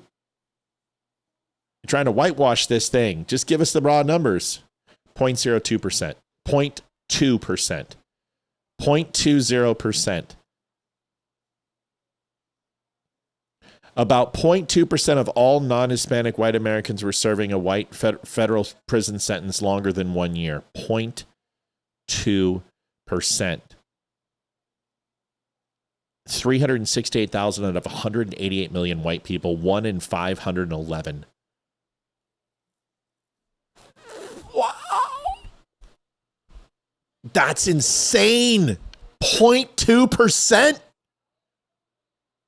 Of white population, and that's not even including all of these screw ups, right? All of these defaults, name, enter, height, enter, weight, enter, color, who cares? I knew it was low. I didn't think it was that low.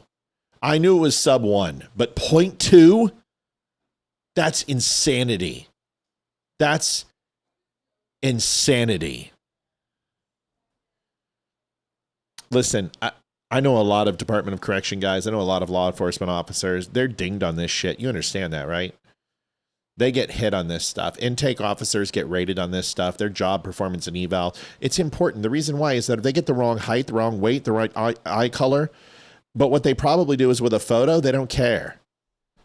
They've got a photo of the guy, they put it in there. But if these descriptors are wrong, and say they're chasing a car, and all they got is this arrest record, and they're like, oh, this person's 5'8", but they're really 6'4", and they're white with blue eyes, and they're freaking Chinese at 5'6".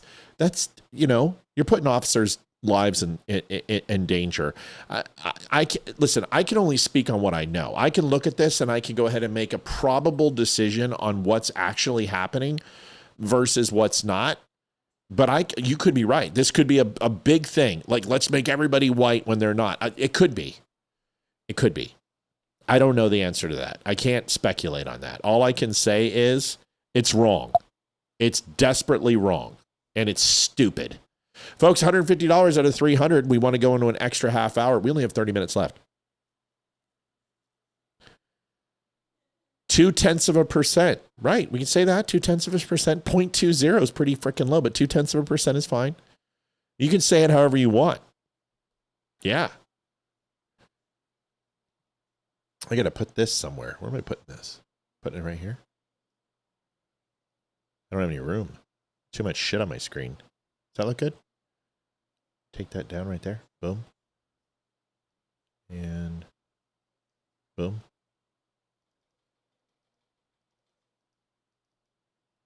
Let me change this. Edit countdown. All right, folks. We've got extra slides tonight, so putting the clock on 30 minutes. We got 30 minutes to hit goal to go into overtime. 30 minutes. 30 minutes. I like that right there. That looks good. 30 minutes. Let's do it. We got to get busy, folks. We got 30 minutes, $150. Here's Maher on California. Listen, I've been telling you guys that Louisiana is like, for the last 3 years, Louisiana and Georgia are the 2 top states as far as education for kids. Yenny's not in here, Michelle. She's out there with mom. Louisiana and Georgia, 2 top states for education over the last 3 to 5 years. They are literally changing the playbook. Is that my phone? Did mom get them all in? I believe so. Ask her, will you? How are you feeling? Good. What happened? Did you leave? Hi. Did you leave that towel in the garage? No. So me and Miles were talking about how good it smelled on the way home. It smelled like detergent and chlorine. Go in the trash and smell it. Oh, well, I Hey, smelled it downstairs. Like when It's bad. I went into my bathroom and I smelled pee, and I was like, it's in my bathroom. Yeah. And the first thing was like, it's the towel, and my thought was like maybe a cat peed on it when I was at the house, and it was one of those cats, because I hung it up the second I got home. Yennefer couldn't have gotten Baby, it. I don't know, but that literally looked like it was shoved up a cat's hoo-ha. Yeah, I know. It was so. I walked in, I'm like, yeah. And I'm all mopping the floors and shit, thinking the cat pissed, and it wasn't our cat. Yenny doesn't have pee that smells like that. I really don't think it was Yenny. I'm almost. Did you pee on it, Hayden? No. I'm doing a show. Will you get the hell out of my room? Yeah, sorry. Goodbye. I think it was a cat at the other place. Okay, whatever. I don't know. Maybe you and your boyfriend should stop bringing in pee towels. Okay, I'll tell him. Yeah, you should. Crazy. So I went downstairs to the gym today, and I'm like, what the? It smells like cat piss, and I cannot stand cat piss. Like, so we went crazy, and I started looking everywhere. We're on the floor. I bring in the UV light. I'm just looking. Couldn't find it. And she went to a water park swimming, and she had this old beach towel. And I think she left it in the garage. And occasionally, Yenny in the garage is her litter box, and she'll get confused and pee on a towel, so we can't leave any cloth on the ground. And I think, and she's like, but Miles and I were saying how good that towel smelled. I don't know about that. Anyway, and also water and humidity reactivate cat urine. That's why you can never get the smell out. It's possible that the towel did smell good at the surface, and then when she got it wet, then it smelled bad. I don't know why we're talking about this, but we're going to move on. Here's Maher on California schools. This is huge, folks. It's massive. It's very important because you're seeing states that have been renowned for being stupid make changes. And Bill Maher's recognizing, once again, Bill Maher, the most stable Democratic celebrity out there, in my opinion. Did you know that a black 4th grader in Mississippi is 2.5 times as likely to be proficient in math and reading as one? Yeah, I forgot to say Mississippi, Georgia, and Louisiana, my pet. In California, Mississippi is kicking our ass in education. Yes, they and are. For way The less nation. money. We're 37th in 4th grade reading. They're 9th. Texas is kicking our ass in green energy. Yep. The average time to get solar panels connected there is 3 to 4 months. About 1,000 days faster than it took me. Remember when I was trying to get my solar hooked up? It would have been quicker to build a windmill. Texas has passed California in solar and blows away California when it comes to wind and energy storage. How does a state with no pro-climate policies produce better climate results than a state where here, even though we have so much better stickers on our bumper Prius, whatever. Bumper stickers on our Priuses, you know what I'm saying. I'll tell you why. Because you're allowed to build there. Because every third person in Texas isn't someone whose job it is to make sure nothing gets done. Democrats, these are your issues. Education, race, the environment, and I say this with love. You're losing to the Waffle House car on the lawn states. It's true. It's 100% true. I mean, seriously. I mean, we're even in backwards Virginia, and our little Loudoun County here is one of the nicest places to live, lowest crime, highest educational standards in the country. West Virginia is 12 miles that way, and it's literally a shithole. Now, that's Republican ran, but I guarantee you the one thing about West Virginia is the right person's going to run for it. They're going to go ahead and replicate what's going on in Louisiana, Mississippi, and Georgia. And when that happens, this whole uneducated flying over the Rust Belt shit's going to stop. And you're going to start seeing these states start to innovate. And they're going to start becoming a necessity. And they're going to start taking things away from California and New York. This is a good thing. This is a great thing. This is exactly what I want. I want Georgia. I want Arizona. I want Arkansas. I want South Dakota, Wyoming, Montana, North Dakota, South Dakota, Ohio. Hi, puppy. What you doing, baby? Don't run at me. She's just this crawling thing real slow and then takes off. Come on. Come on. Come here. You're such a shit. Anyway, so I'm very happy with it. I'm very happy with it. You should be too. David Hogg is now full commie. This is the guy that was ousted from the DNC. Did you guys see this? Van Jones came out along with Bill Maher, but Van Jones, you guys know why Van Jones was fired from Obama? For being too extreme. And now Van Jones is like, okay, Democratic Party, you're going way too far. If Van Jones tells you, hey, that's like Keith Richards telling you, you might want to slow down and not drink so much. You've had a wee too many cigarettes. Hey, boy, put down the crack. $50 from JD Stewart. Come on, dummies, let's get to overtime. Let's. 1/3. We're so close. We're so close for a cool little treat once we hit overtime. We're so close. Let's go. 66% to goal, folks. Can't beat that. $100 away. Let's do it. $10, $5. All it takes. Little bit of help. Little bit of love. Little bit of love. Shake a spit and love. Just a little bit. Help us out. Give a little bit. David Hogg. Full commie. We need to embrace socialism. I don't understand how much these people are getting paid, but listen, I'm willing to take some money. I am completely willing to embrace socialism if people want to spread it. Listen, schmeckles, shekels, ruples, Deutschmarks, everything but Canadian dollars. Sorry, I can't take that much of a pay cut. But everything else I'm willing to take. I am completely open to bribery. So's David Hogg. Do we want a party that is old, rich, and out of touch? Or do we want a party led by young people like Melot and Zoran? Do we want a party that's led by cowards or a party that's led by truly courageous leaders who, when they are voting, ask themselves, well, which special interest is this going to piss off? Because I really don't want AIPAC to spend $1 million against me in my primary, or for Lockheed Martin to not give me my $5,000 corporate PAC check, but instead ask themselves, what is the right fucking thing to do? Well, DNC, you pissed him off. He was co-chair and you made him mad. And now Bitch Boy is on the prowl. And the problem is that Democrats just continue to keep pissing people off by not going further and further left. And there's not enough of them. You're outnumbered. You're just getting older. This younger generation is. Why do you think conservatives went after the young generation? Why do you think Charlie Kirk went after the young generation? Because we knew where the weatherman was blowing, folks.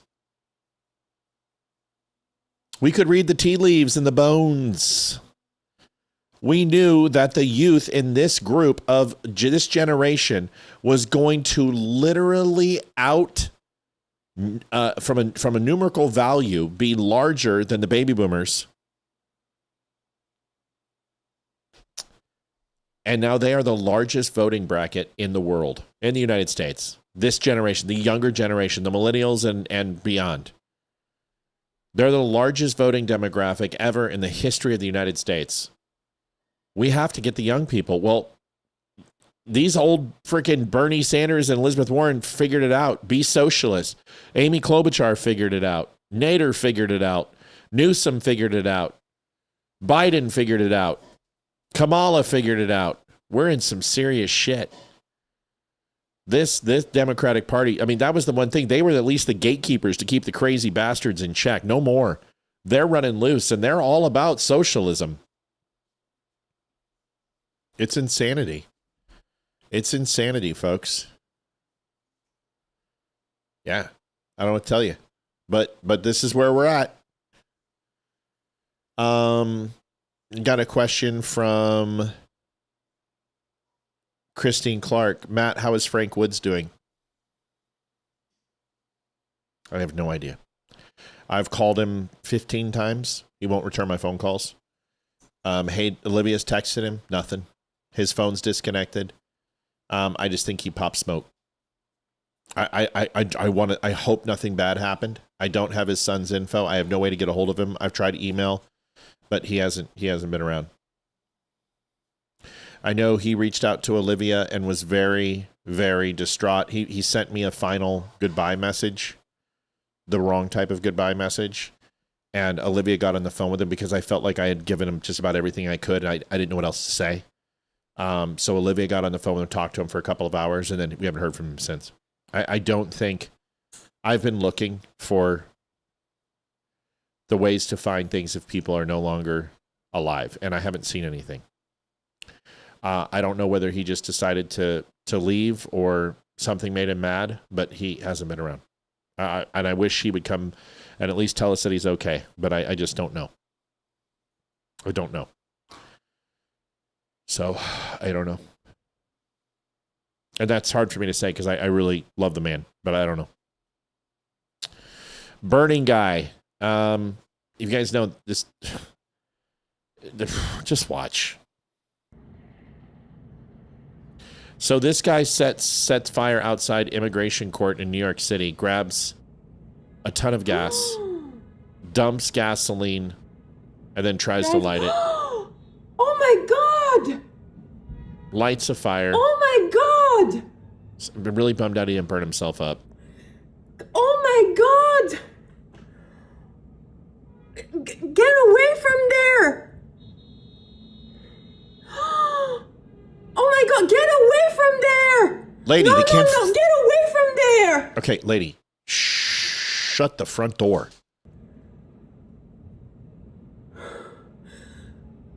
Oh my God!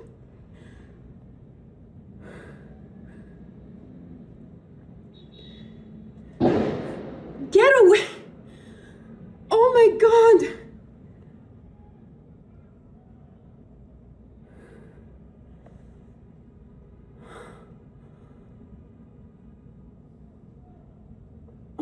My God.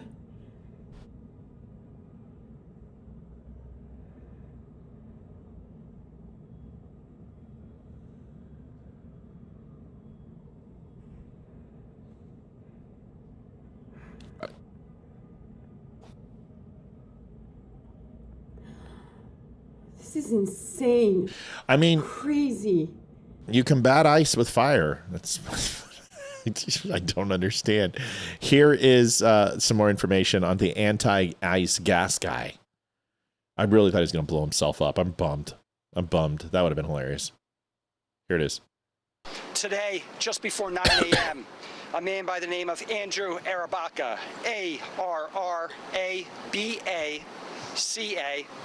arrived at 26 Federal Plaza, just behind us on Worth Street, at the employee entrance to the building, where he ignited gasoline. He poured gasoline onto the ground and ignited it with a lighter and an incendiary device. That device... Obviously, the economy must be doing okay. That probably was like $300-400 in gas. That's a lot of money. Was a firework, a large firework in a canister.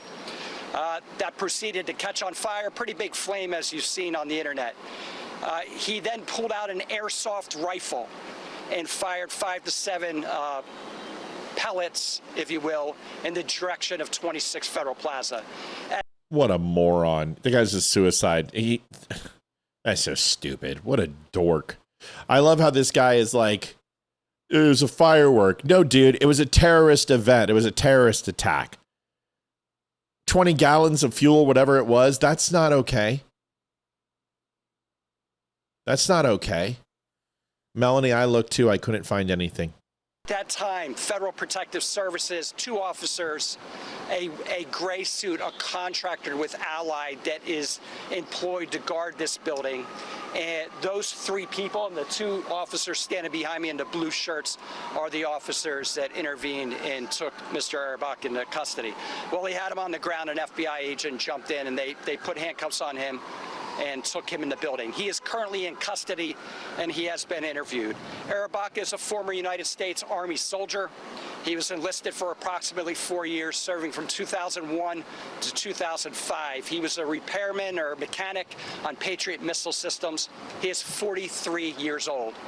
There were injuries in this. 3 people were injured. Geez, we need him. I mean, we're running low on Patriots and THAAD missile systems.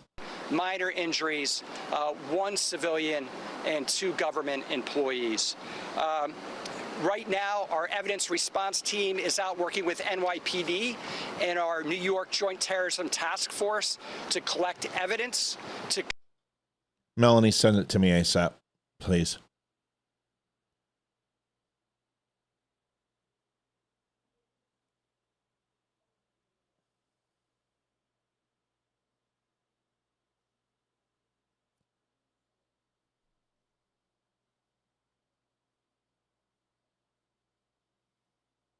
Melanie, can you send it to my email, please? I looked, and I didn't see anything. But I didn't look after. That's when I think I looked on the 12th, and I haven't looked since because I didn't see anything. Can you, Matt at the Dumb Show, please?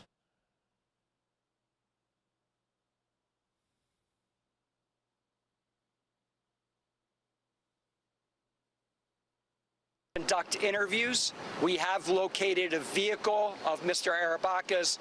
We have seized that vehicle. We are procuring or obtaining a search warrant. I found it.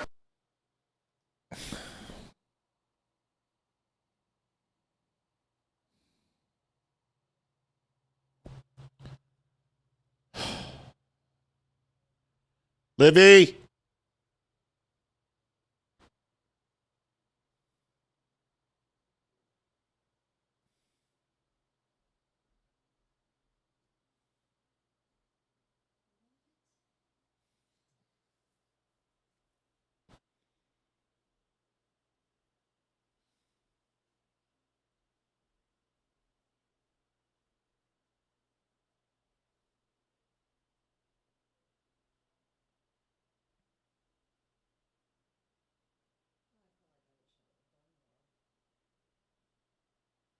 There's nothing else you could have done. You did everything you could do.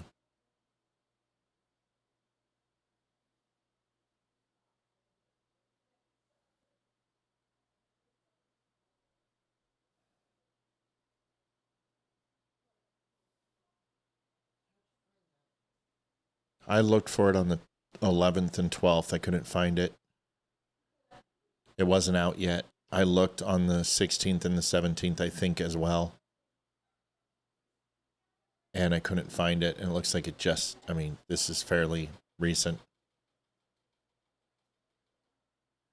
But he did it on the 29th. I think that's right after he talked to you.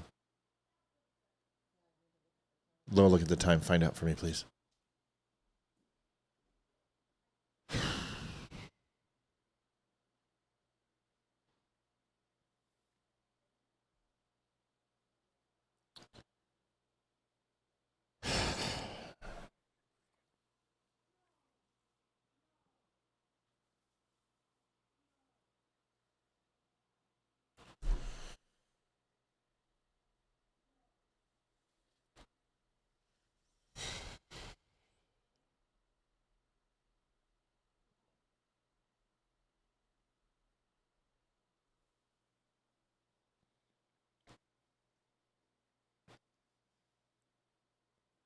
It's him. It's him. It's right at the time. Not right now.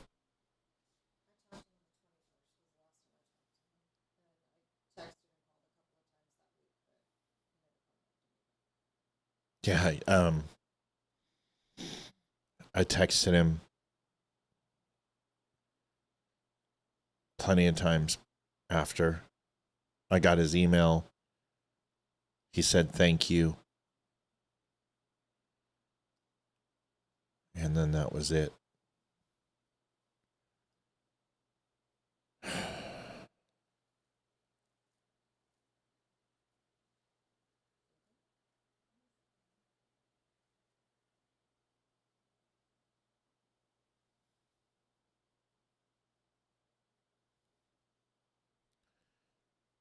Such a good man.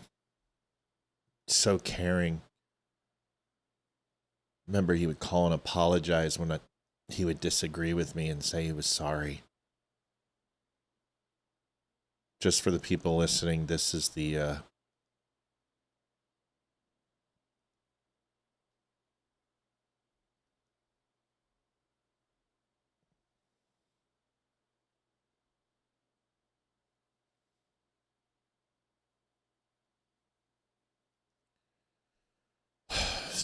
Frank Wood, June 9th, 1951 to June 29th, 2026, 75 years old. Frank Wood obituary. We announced the death of Frank Wood, Fayetteville, North Carolina, who passed away on June 29th, 2026 at the age of 75. Frank will be remembered by family members, friends, and others whose lives were connected in meaningful ways. Leave a sympathy message to family on the memorial page. Frank will be remembered for the impact he had on lives of those around him. Friends, family, and colleagues will cherish their memories and the time shared. Those who knew Frank will remember moments of kindness, warmth, and presence. Though words cannot fully capture his life, the legacy of connections and experience remains. Frank's absence will be deeply felt by those who valued his companionship.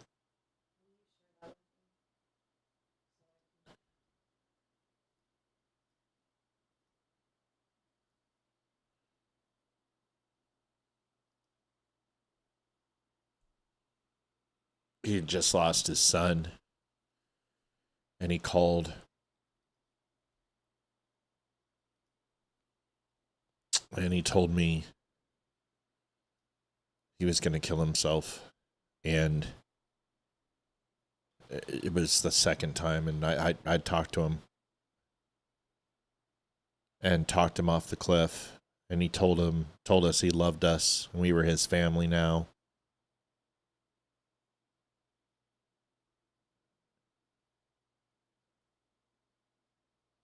And there's a lot of private details I'm just not going to go into. But he was truly hurting and suffering.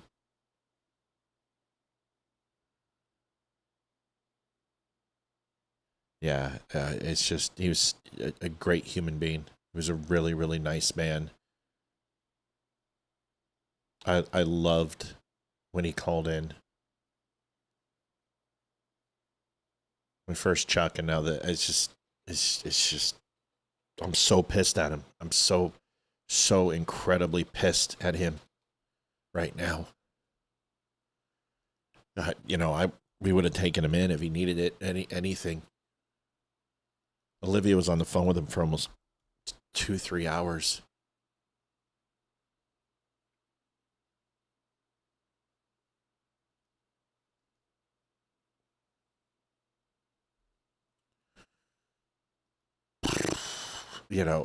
There's so many people. There were so many people that we've helped, and we talk them out of it. And yeah, there's so many people we've helped, and it's just, this one hurts. It's raw. I'm not there yet. I'm not ready to process it yet. I'm just not ready to process it. If you guys need somebody and you're in a position, all you have to do is call.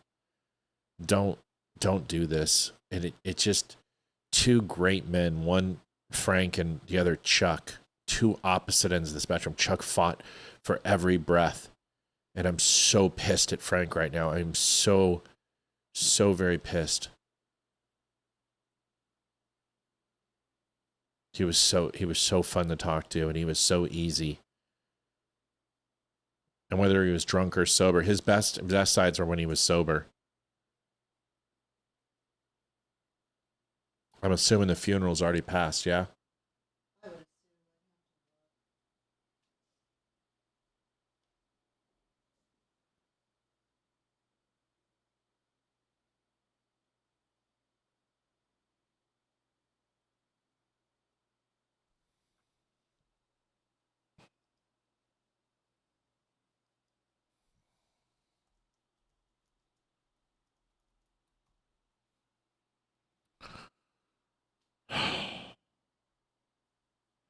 I'm just doing a little bit more research.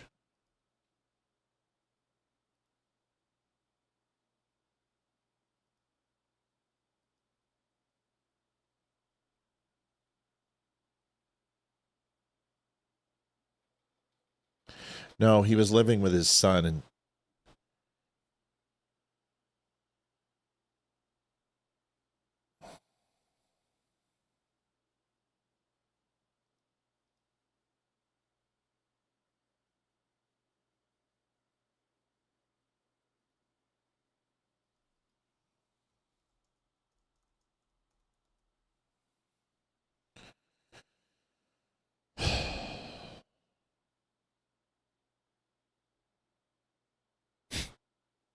yeah, that's JD Cat. You captured it, man.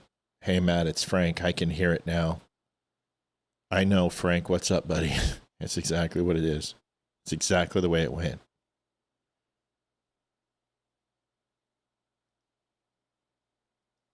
You want to try to do more, and you think, oh, what could I have done? You can't do that. I've lost enough of veteran friends to know that there's nothing we could have done. Somebody wants to take their life, they're going to take their life. But I'm going to miss his voice. There's only 3 of the best voices on this show. Chuck, Frank, and Kevin. 3 of the best voices on this show. I'm not including the ladies. But if I was going to rank voices, that's a Kev, Frank, and Chuck for sure. Bobby Richardson says, I will miss our donation war. I love you, Frank. Yeah, me too. It's just raw. It's just, suicide sucks. It's just, there's so much, just no closure, you know? And it just takes a whole, because the pain and the guilt that person was feeling is transferred to the survivors, you know, because what could we have done? I mean, Olivia feels like shit. Olivia was the last one to talk to him alive. Olivia, like I said, was on the phone with him for a couple hours and just did everything she could to take care of him. And then a week before that, I was on the phone with him for 2 hours. We were on the phone in the morning, and then I called him back at night. I emailed him 4 or 5 times, and then I called his phone. And he called me and just said, I don't know what I'm going to do. I got to evict. My son's kicking me out. I don't know what to do. Bro, you've got retirement. Stop spending all money. Get yourself a studio. Start with one foot in front of the other. If you need some money, we'll throw money. Get you a bed, a dresser, whatever you need. How's your car? Olivia was looking for apartments for him. I mean, we're doing whatever we could. And this is my own guilt. Just, you know, I feel like I need to explain myself. You know, I feel like I need to explain myself. Just, God, please have mercy on his soul. Please have mercy on his soul. Please take him into the kingdom of heaven. Forgive him, for he does not know what he did.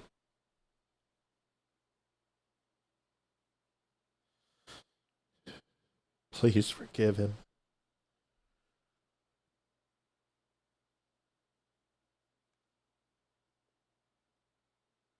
I was trying to encourage him to read the Bible more and to know that this was his Job moment that he was going through.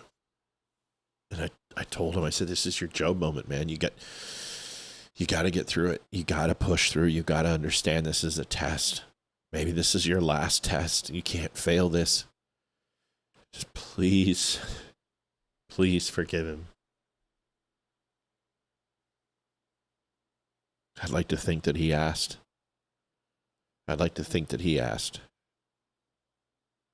He did say that on the phone with me. And he hopes God forgives him. And I just said, don't, dude. You can't. He did it. He stayed. And then he sent me a text and said, I think I'm done. And I was like, no, bro, you can't. Just had Olivia immediately call. I went to Olivia. I said, you gotta talk to him. He needs a woman's voice. He needs a woman's voice. So she called, reached out, tried to heal the Delta.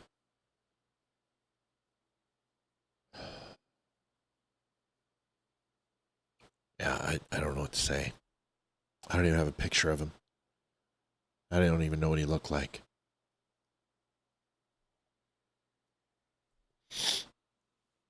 I don't even know what he looked like. But I talked to that guy for hours, man. And I don't want anyone going through. I mean, shit. God, I remember one time I don't know why I bit his head off. I fucking bite everybody's head off sometimes. I mean, not anymore, but I used to. And he called, I'm so sorry. I want to apologize. He's almost in tears. I want to apologize. Fuck, you don't have to apologize to me for disagreeing with me, man. We're friends. You're family. What are you talking about? You're fine. God, I remember that episode. I was just like, dude, shut up. Stop apologizing to me. Chuck did that too. Chuck did that. Remember when I challenged Chuck one time and I want to apologize. Why? Why are you apologizing to me? You don't owe me anything. But these people, they give me deference, and God, you guys are just, I don't have all the answers. You're such a nice man. And he gave when he couldn't give. I offered him his money back. I said, dude, let me help. And then don't you remember when his son died, he came in here and he gave $300, and then right before he died, he did the same thing. I know he had gold or silver he was saving up, and he was telling me, he's like, Matt, I've purchased a lot of silver. And I'm like, dude, sell it. Use that to get an apartment, to get yourself on your feet. Or don't sell it, and I'll help you. Well, I mean, Olivia was looking for apartments for him and trying to find him something.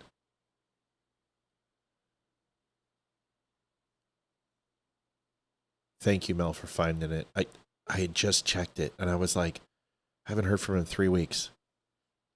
I would have heard something by now. And I stopped checking on like the 16th.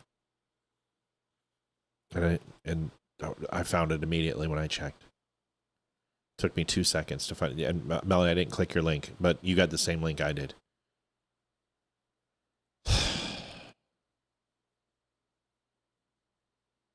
That's too many people. I've had enough this year. I don't want any more. I'm good. I'm good. Isaac, Frank,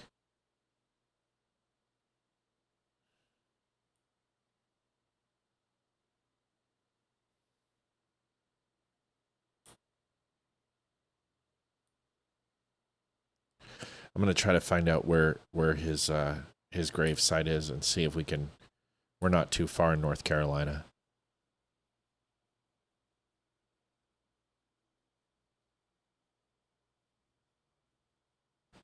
Yeah, JD, we love you, man.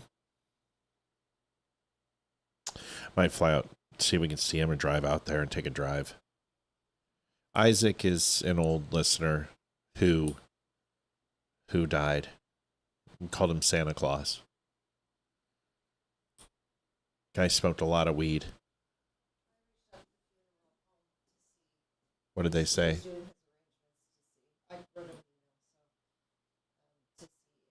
Maybe we can find out where he's going. North Carolina's not far from here. I mean, we're right there on the border. We can maybe drive down and go see him. Just put him in. I don't. I mean, it's not the show's fault. I mean, if they've given donations, they need to be recognized.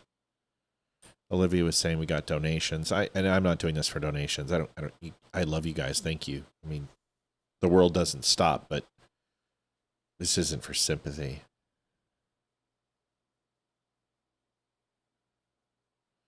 Matt, could you make a collage of Frank's phone calls? That'd be really tough, because I haven't cataloged when he's called. That's a really nice thing and a nice thought, but I don't catalog that, so I don't even know. I would have to look through thousands of hours. Anonymous donated 10. Thank you. Appreciate you very, very much. Thank you. His family, I mean, the last thing he said to me was, "You're my family now." Carrie, we love you. Frank passed away, hun. Frank Wood. Get some rest. We love you.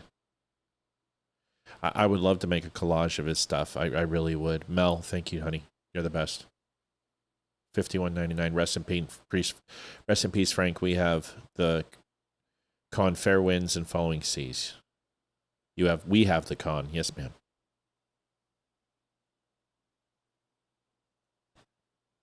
Why do people do this? Because they feel there's no more outs. He's 75. He said, "I've lived my life and I've lived it, and that's it." I think his son took away his ability. Frank was one of those voices that was wise and thoughtful. I miss those conversations we had with the show and you met. Yeah, me too, man. Me too.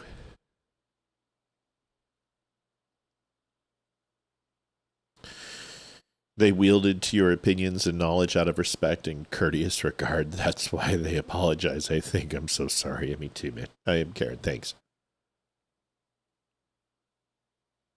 His son just died. His other son kicked him out. Him and his wife were having problems and booted him. And he didn't know where to go. He didn't know what to do. So we were trying to help him find a place. And then out of the blue on a Saturday, he just said, "Matt, I don't think I can do this. Oh, I can't do this. I should have taken that call."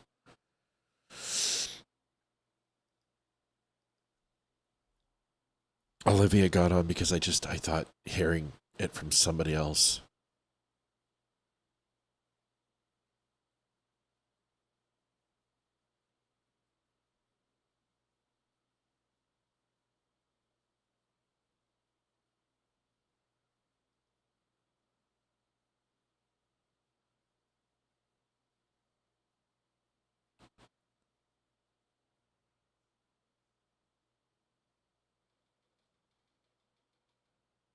So happy when he won his jacket.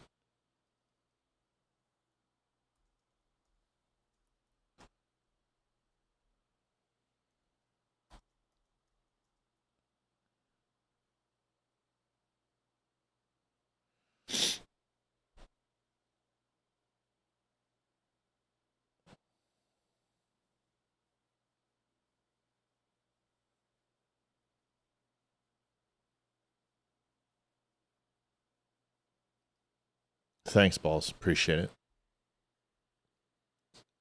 Just bury that shit. It's not important enough, dude. I was actually, when I saw you earlier, I was going to say, let's fucking just move on. Two adults have argued, got to know each other's shit. Who cares? It's not fucking worth it, man. So, bygones. You can annoy me and I'll annoy you and we'll call it good. But, truce, I guess. Thanks for that. Yeah, he lost his son. No, it wasn't a vet. I don't think so. No. I had told him the story of the of the Quaker, the rabbi, and the minister.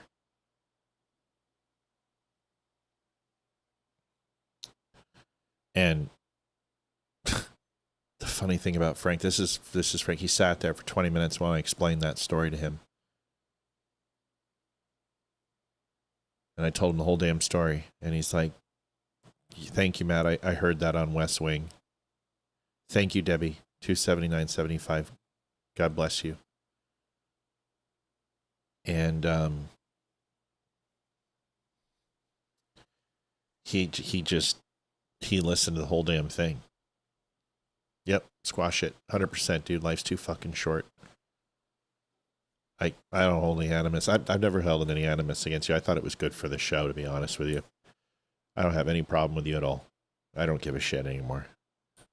Welcome back. Let me know which account. I've suspended so many fucking accounts. Just tell me whatever account you want. Send me an email with like the link to the account. I'll find it. I don't care. Sorry for that shit. Sorry, it's not worth it. It's not worth it at all, dude. Yep, squash it. Done.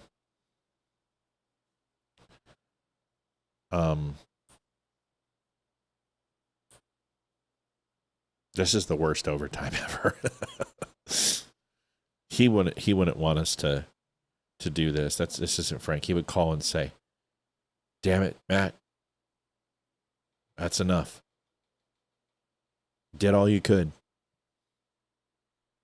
You always tell the truth. That's why I keep coming back. That's why I won't stop watching."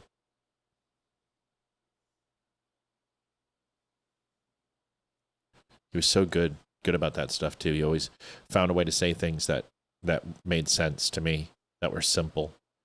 He was just kind. 75.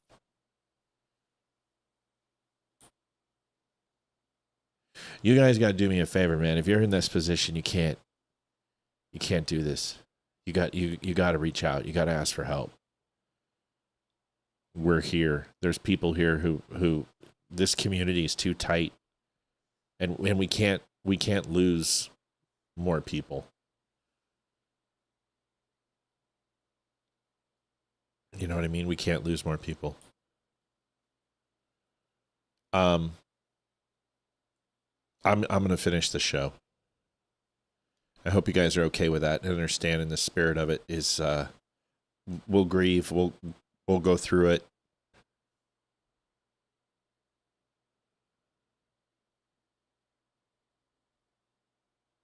What do you mean, Thomas? Oh, his photo? That would mean a lot.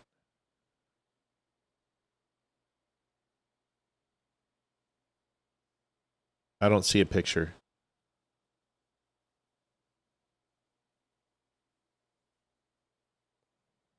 Try to send it again, Thomas. There's no picture there. If anyone has a picture of Frank, let me know.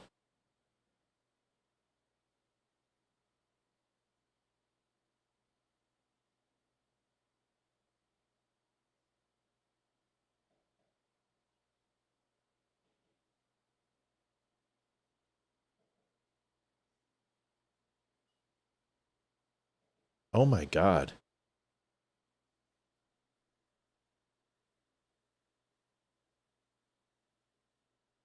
What an asshole. Oh, I'm going to go to personal war with this fucking guy. Are you kidding me? Are you fucking kidding me? Are you fucking kidding me?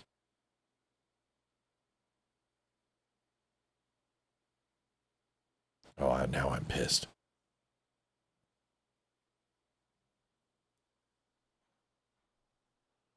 Now I'm pissed.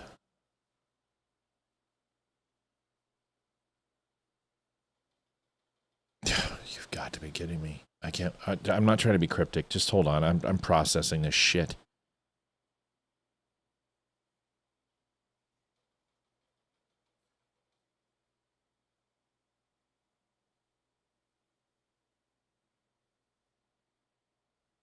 What an asshole.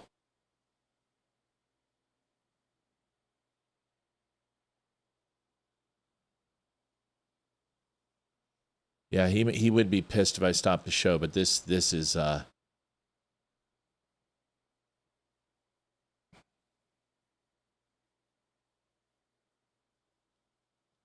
you gotta see this. What the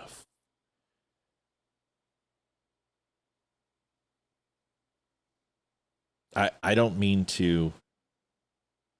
I'm trying to play it in my head if I want to show this or not.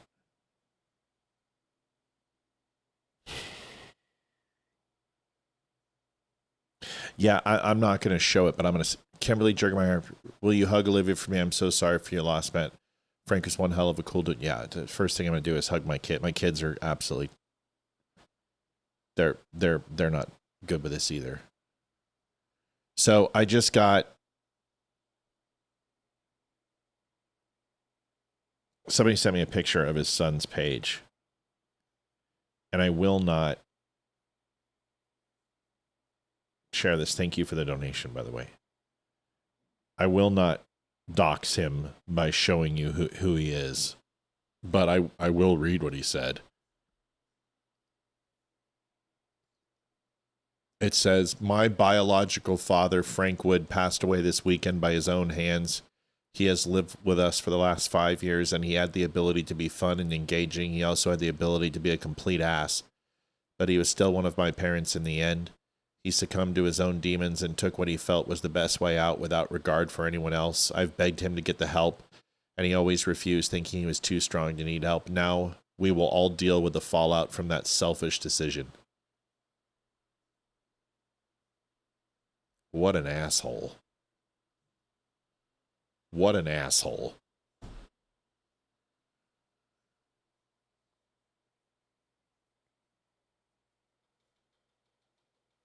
What a complete dick.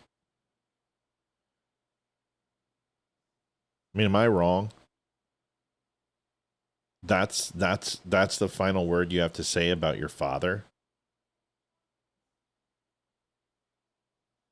What a terrible thing.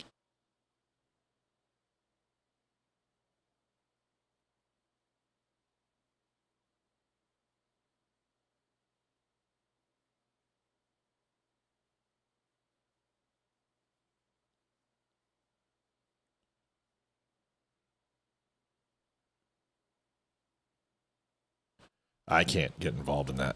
I just can't. As family, I don't know the demons. Frank had his demons. I'm not going to judge him. It is a shitty thing to say.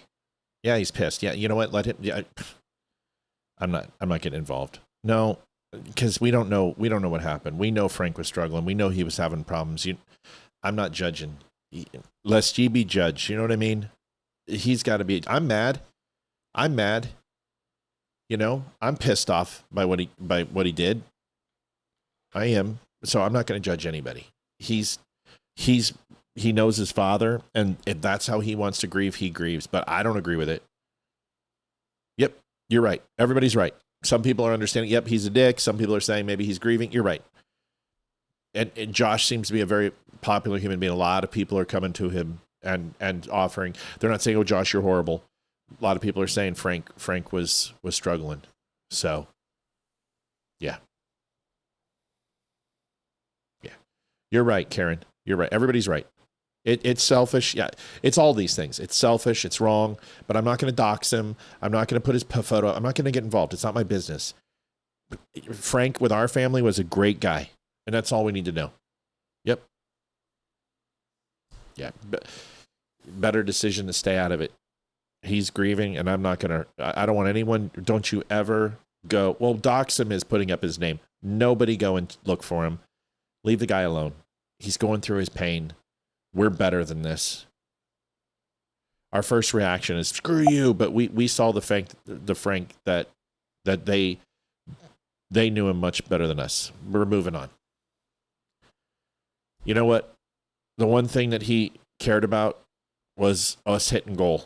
He would always try to help people help us hit goal. We hit goal. So, damn it, we're going to celebrate that we hit goal. And then we're going to come back and we're going to finish the rest of the show because that's the right thing to do. And, yeah, this one's for Frank.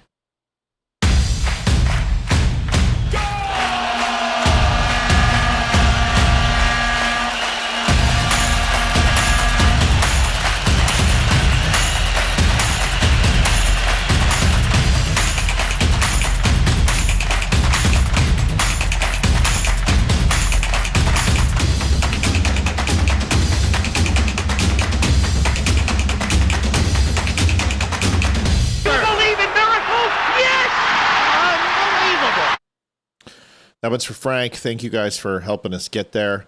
Officially in overtime.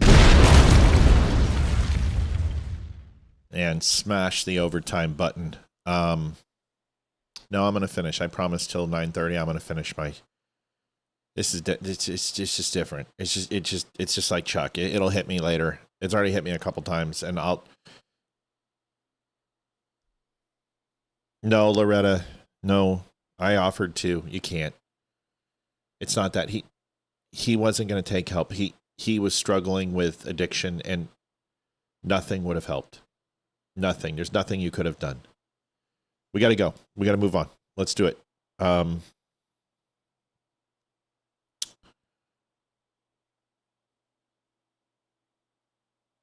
This is this, you know, we're just going to do a good story. We're going to finish this right. This man cuddles babies in neonatal care or who are in terminal care, who don't have long to live, who don't necessarily have the parents there. This is just a beautiful story. Hi, Marshall. Every Tuesday and Thursday, 73-year-old Dave Whitlow makes his rounds. Typical day, I'll probably hold 5 or 6 children. How are you doing today? A retired local government manager for over 40 years, father of 2 and grandfather of 3. Oh, what a big yawn. He now spends his days inches from the tiniest humans. You being good for your mom? What's going through your head right now, Dave, as you hold Marshall? I watch the monitors first to see whether positionally there's anything to do to improve, but he looks pretty good. His SATs are at 100%. So that's what we're looking for. In a room filled with machines monitoring heart rate and breathing, Dave still blocks out distractions. I don't bring my phone into the unit. I pretty much just want to be with them. 8 years being a volunteer cuddler for the smallest patients, some under 2 pounds, his gentle touch making all the difference. It's the best gig I've ever had. But it didn't start that way. I was scared to death. We have 2 children. They're grown now. And I could hold babies. But you haven't held a baby in so long. Haven't held a baby in a long time. Now experience guides him. I asked the nurse, tell me what this child is receiving, what kind of treatment, is there anything special I need to know about it? Because in the NICU, healing isn't just clinical. But also the support and spiritual needs of the family and the staff.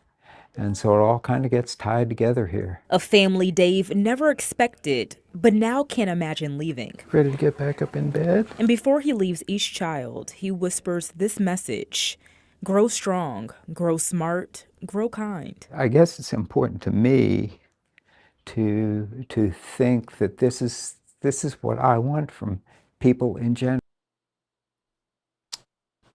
That's beautiful. It's incredible. I hope when I get that old, I can do something like that, you know?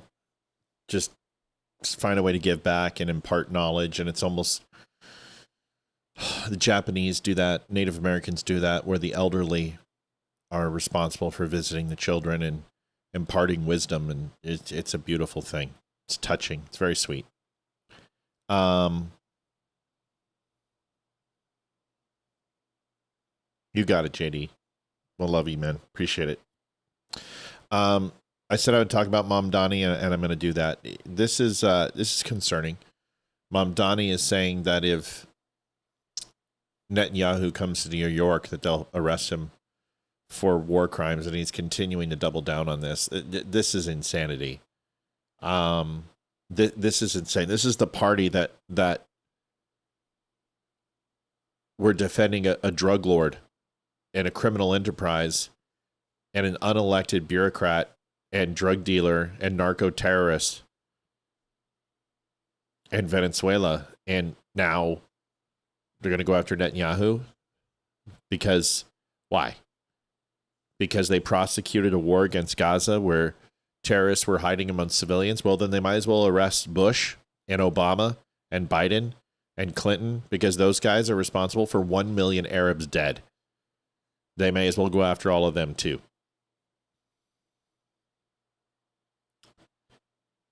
It's insanity. Well, actually, the mayor is in charge of the city police, so he absolutely can have Netanyahu arrested. Whether it sticks or not, or whether it holds, it would be an international incident. And if you want to talk about destroying relationships with Israel, that's about as stupid as you could do. You'll never see a foreign president or dignitary step foot on U.S. soil ever again. Diplomatic immunity will be thrown out the window. International relations and peace talks will be gone. This is the stupidest thing you could ever talk about. The guy's a moron. Is an absolute moron. Here's Mamdani. He comes in September. Look, I believe that Prime Minister Netanyahu belongs in The Hague. He's a war criminal who has been charged by the International Criminal Court. And what you will find is that is an opinion that is held by many purely because of what his actions have wrought over these last many years. I've also said that I will follow the laws that we have here in New York City because I believe that there's an importance in following the law as a leader who presides over our city, and that's something that I plan to do. Meaning? I'm sorry, I don't understand what that means. No shit. What Meaning does that that mean? whatever the law allows me to do in New York City, that's what we will do, but we won't be writing our own laws to that end. You can't What does touch the him. law allow you to do?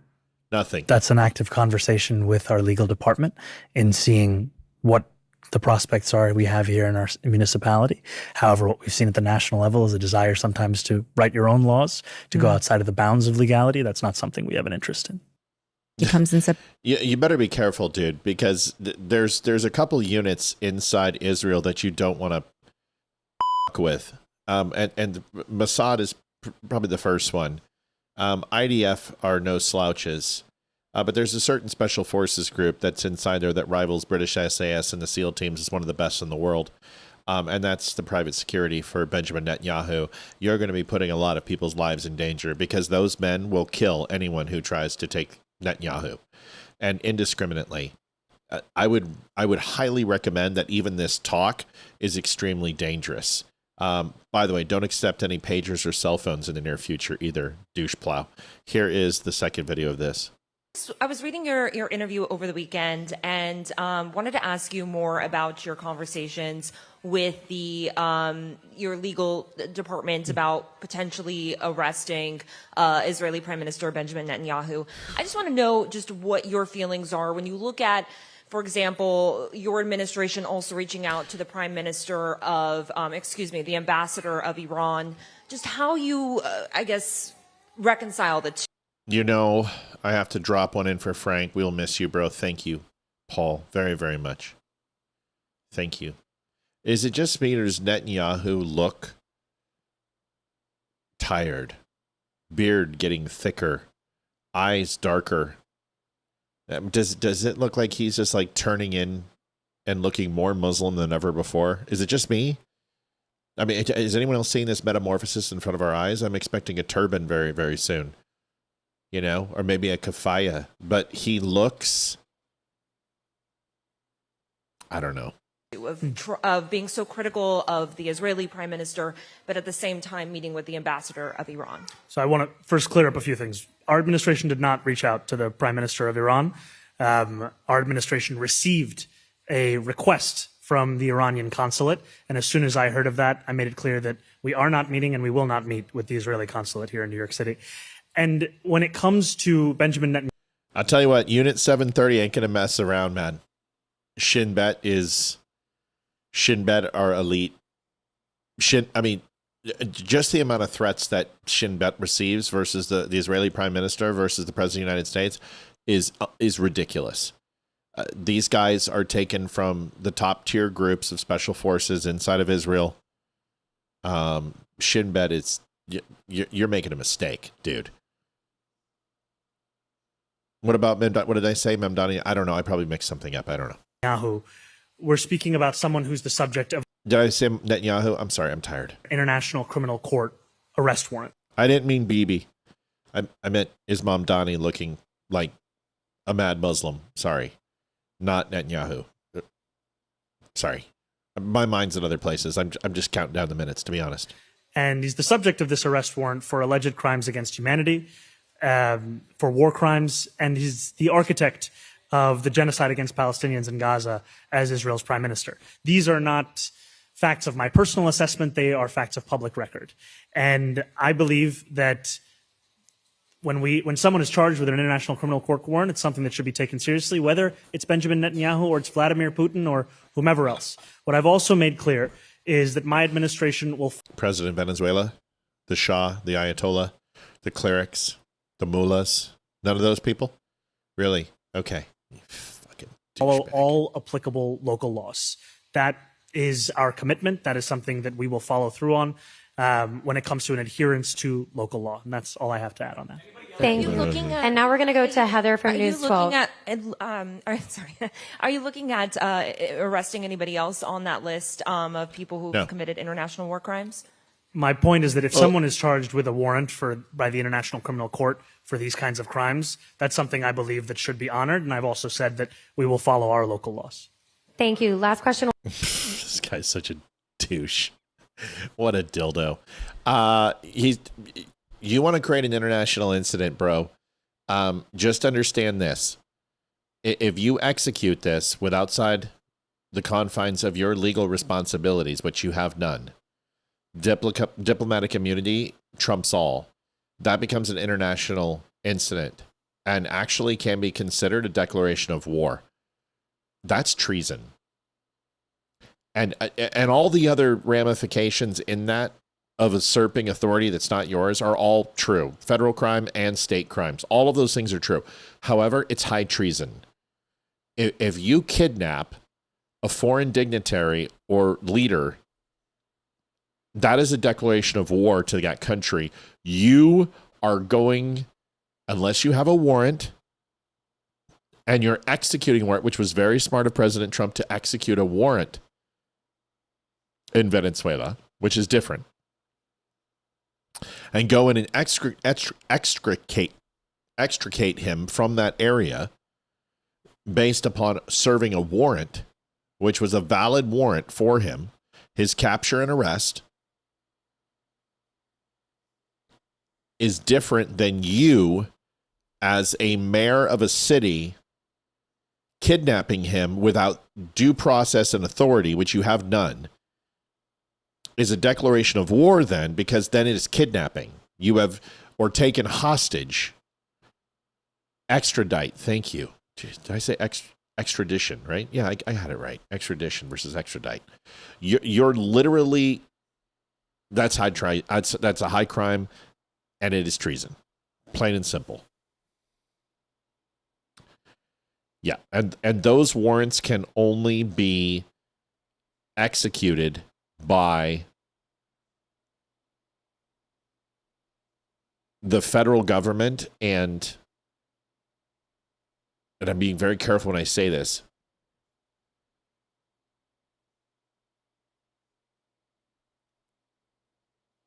mutual agreed upon agencies. There are agencies that are allowed to do this in the international community, like Interpol has certain authorities that he most certainly does not have. Certain government bodies, intelligence agencies, have some sort of declaration that they can institute. National security agencies can do that. Mossad would be a perfect example. But some shit-kicking, low-level New York City mayor who wants to wage personal war, a religious jihad against Netanyahu, you're going to be in trouble. Right, CIA has the ability to do that. U.S. Marshals do not have the ability to do that. The FBI does not have the ability to do that. CIA would absolutely have the ability to do that. The NSA would have the ability to do that, but they would use possibly a link up with the FBI or U.S. Marshals to do that. More than likely, it would be a military operation. If somehow a foreign leader came here and we decided to go ahead and arrest them for something, it would be the military that did it. You use a military tribunal and military to do that, so you have some sort of interdependency of moving away from, and it's an intelligence issue, or it's a local or state police force that does that. If you use the military, it changes the ramifications of that entire process. They would use the military. Matt, did you see Trump's truth on this? No, let me see it. Let me go do it. Then I got to go.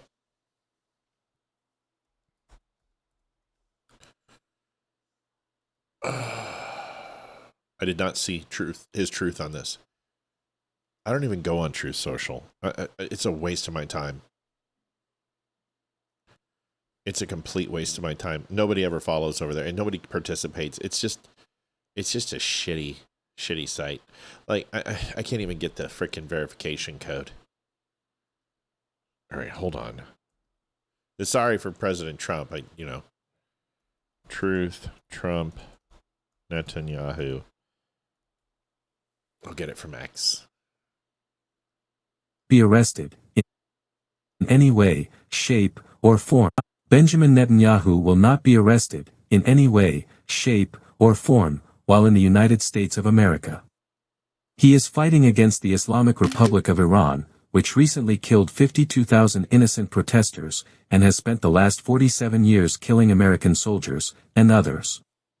The only ones that should be arrested are the people that led Iran into this unprecedented spiral of death and destruction, something that should have been dealt with years ago by previous presidents. President Donald J. I'll take it. Good enough for me. The only ones that should be arrested are the people that led Iran into this unprecedented spiral of death and destruction. Shut up. Something that... Yeah, I completely agree with it. Mamdani has absolutely no authority to do this. Like I said, he has diplomatic immunity. He has sovereignty wherever he stands. So, Provost Marshal General, I don't know the intricacies. All I know is the U.S. military would be involved. If you're going to take a military leader, there's Geneva Convention rules. It's a declaration of war. It's not a good idea. It's what we did in Venezuela was much different. For Maduro was much different than what we would be doing for Netanyahu. That guy was a completely invalid president of Venezuela. He was a narco-terrorist, criminal drug lord who was usurping power and was removed because he was a dictator. There's a difference. Saddam Hussein also in the same situation, but an international leader who is a part of the United Nations, who is an active participant in the Geneva Convention, who has been a prominent supporter, maybe not directly, but indirectly with intelligence and military support through NATO. That's different. And everyone's like, well, wait a second, what's different between Venezuela and Israel? Israel has nukes and a full military and are an ally of the United States and doesn't have a narco drug terrorist as their leader. Now, you can question Netanyahu. You can say, prosecute what he did with Gaza. That's your choice. And I really don't care about that, honestly. Is it a war crime? No. I don't truth anything. Everyone reposts Trump's words anyway. Plus, he wasn't a part of NATO. Yeah, well, he's a criminal. And yeah, it just comes down to this. You don't kidnap Putin. You don't kidnap Carney. You don't kidnap Xi Jinping. You don't kidnap Netanyahu. You don't kidnap Trump. You don't kidnap Merkel. You don't kidnap Marcone.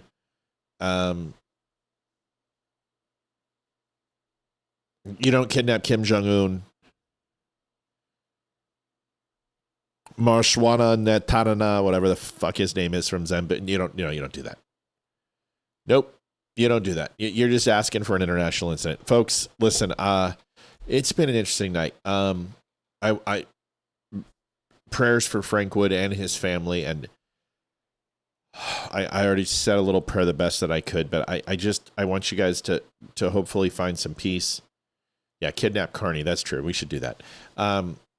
Think of Frank and what we knew of him. He was an excellent person and a good friend of the show, and he'll be missed dearly. I don't know if I'm going to do a lot. I might put something on the front of the show. It's certainly not that I valued Frank more than Chuck. I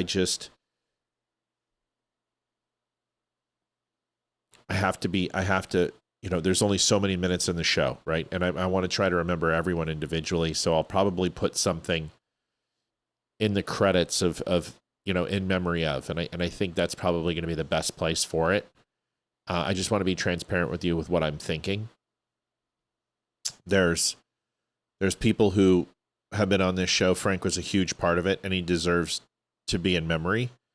But we also know there's a group of people who are so tightly intertwined in this community that they deserve to be recognized. I don't want to forget Sandra too. She was a huge part, and we absolutely miss her. There's just been, it's just too many people. Can everyone just not do any more for the year? Let's stay healthy. Let's stay alive. Let's be well. And I don't want to lose any more viewers, but Olivia and I are going to meet and decide what we can do. I think there's in memory of that we need to put down. Yeah, Sandra Casey, I saw your comment too. I appreciate you. Look forward to it. But there's a lot more things to look forward to than just this show. But we'll be here so you don't have to not be disappointed in us. Sherry, that's awesome. All right. Appreciate you guys. Love you guys. We'll be here tomorrow. It'll be me and Leroy. Lisa Regina will be here. It'll be a good show. We'll have her on for about 30, 45 minutes, talk about her fantastic organization and foundation that she's doing. I want you guys to hear about that. Thank you for watching. And to put the overtime button back. And we'll see you guys tomorrow. Say a prayer for Frank, and we'll see you guys tomorrow. God bless. Adjusting transmitter output. This is the Don't Unfriend Me Show with your hosts, Matt, Leroy, Amy, and Olivia. Geopolitics, military analysis, and election coverage. Coming to you live on all major social media channels at The Dumb Show. Honest, direct, unfiltered. We can agree, we can disagree. Just don't unfriend me.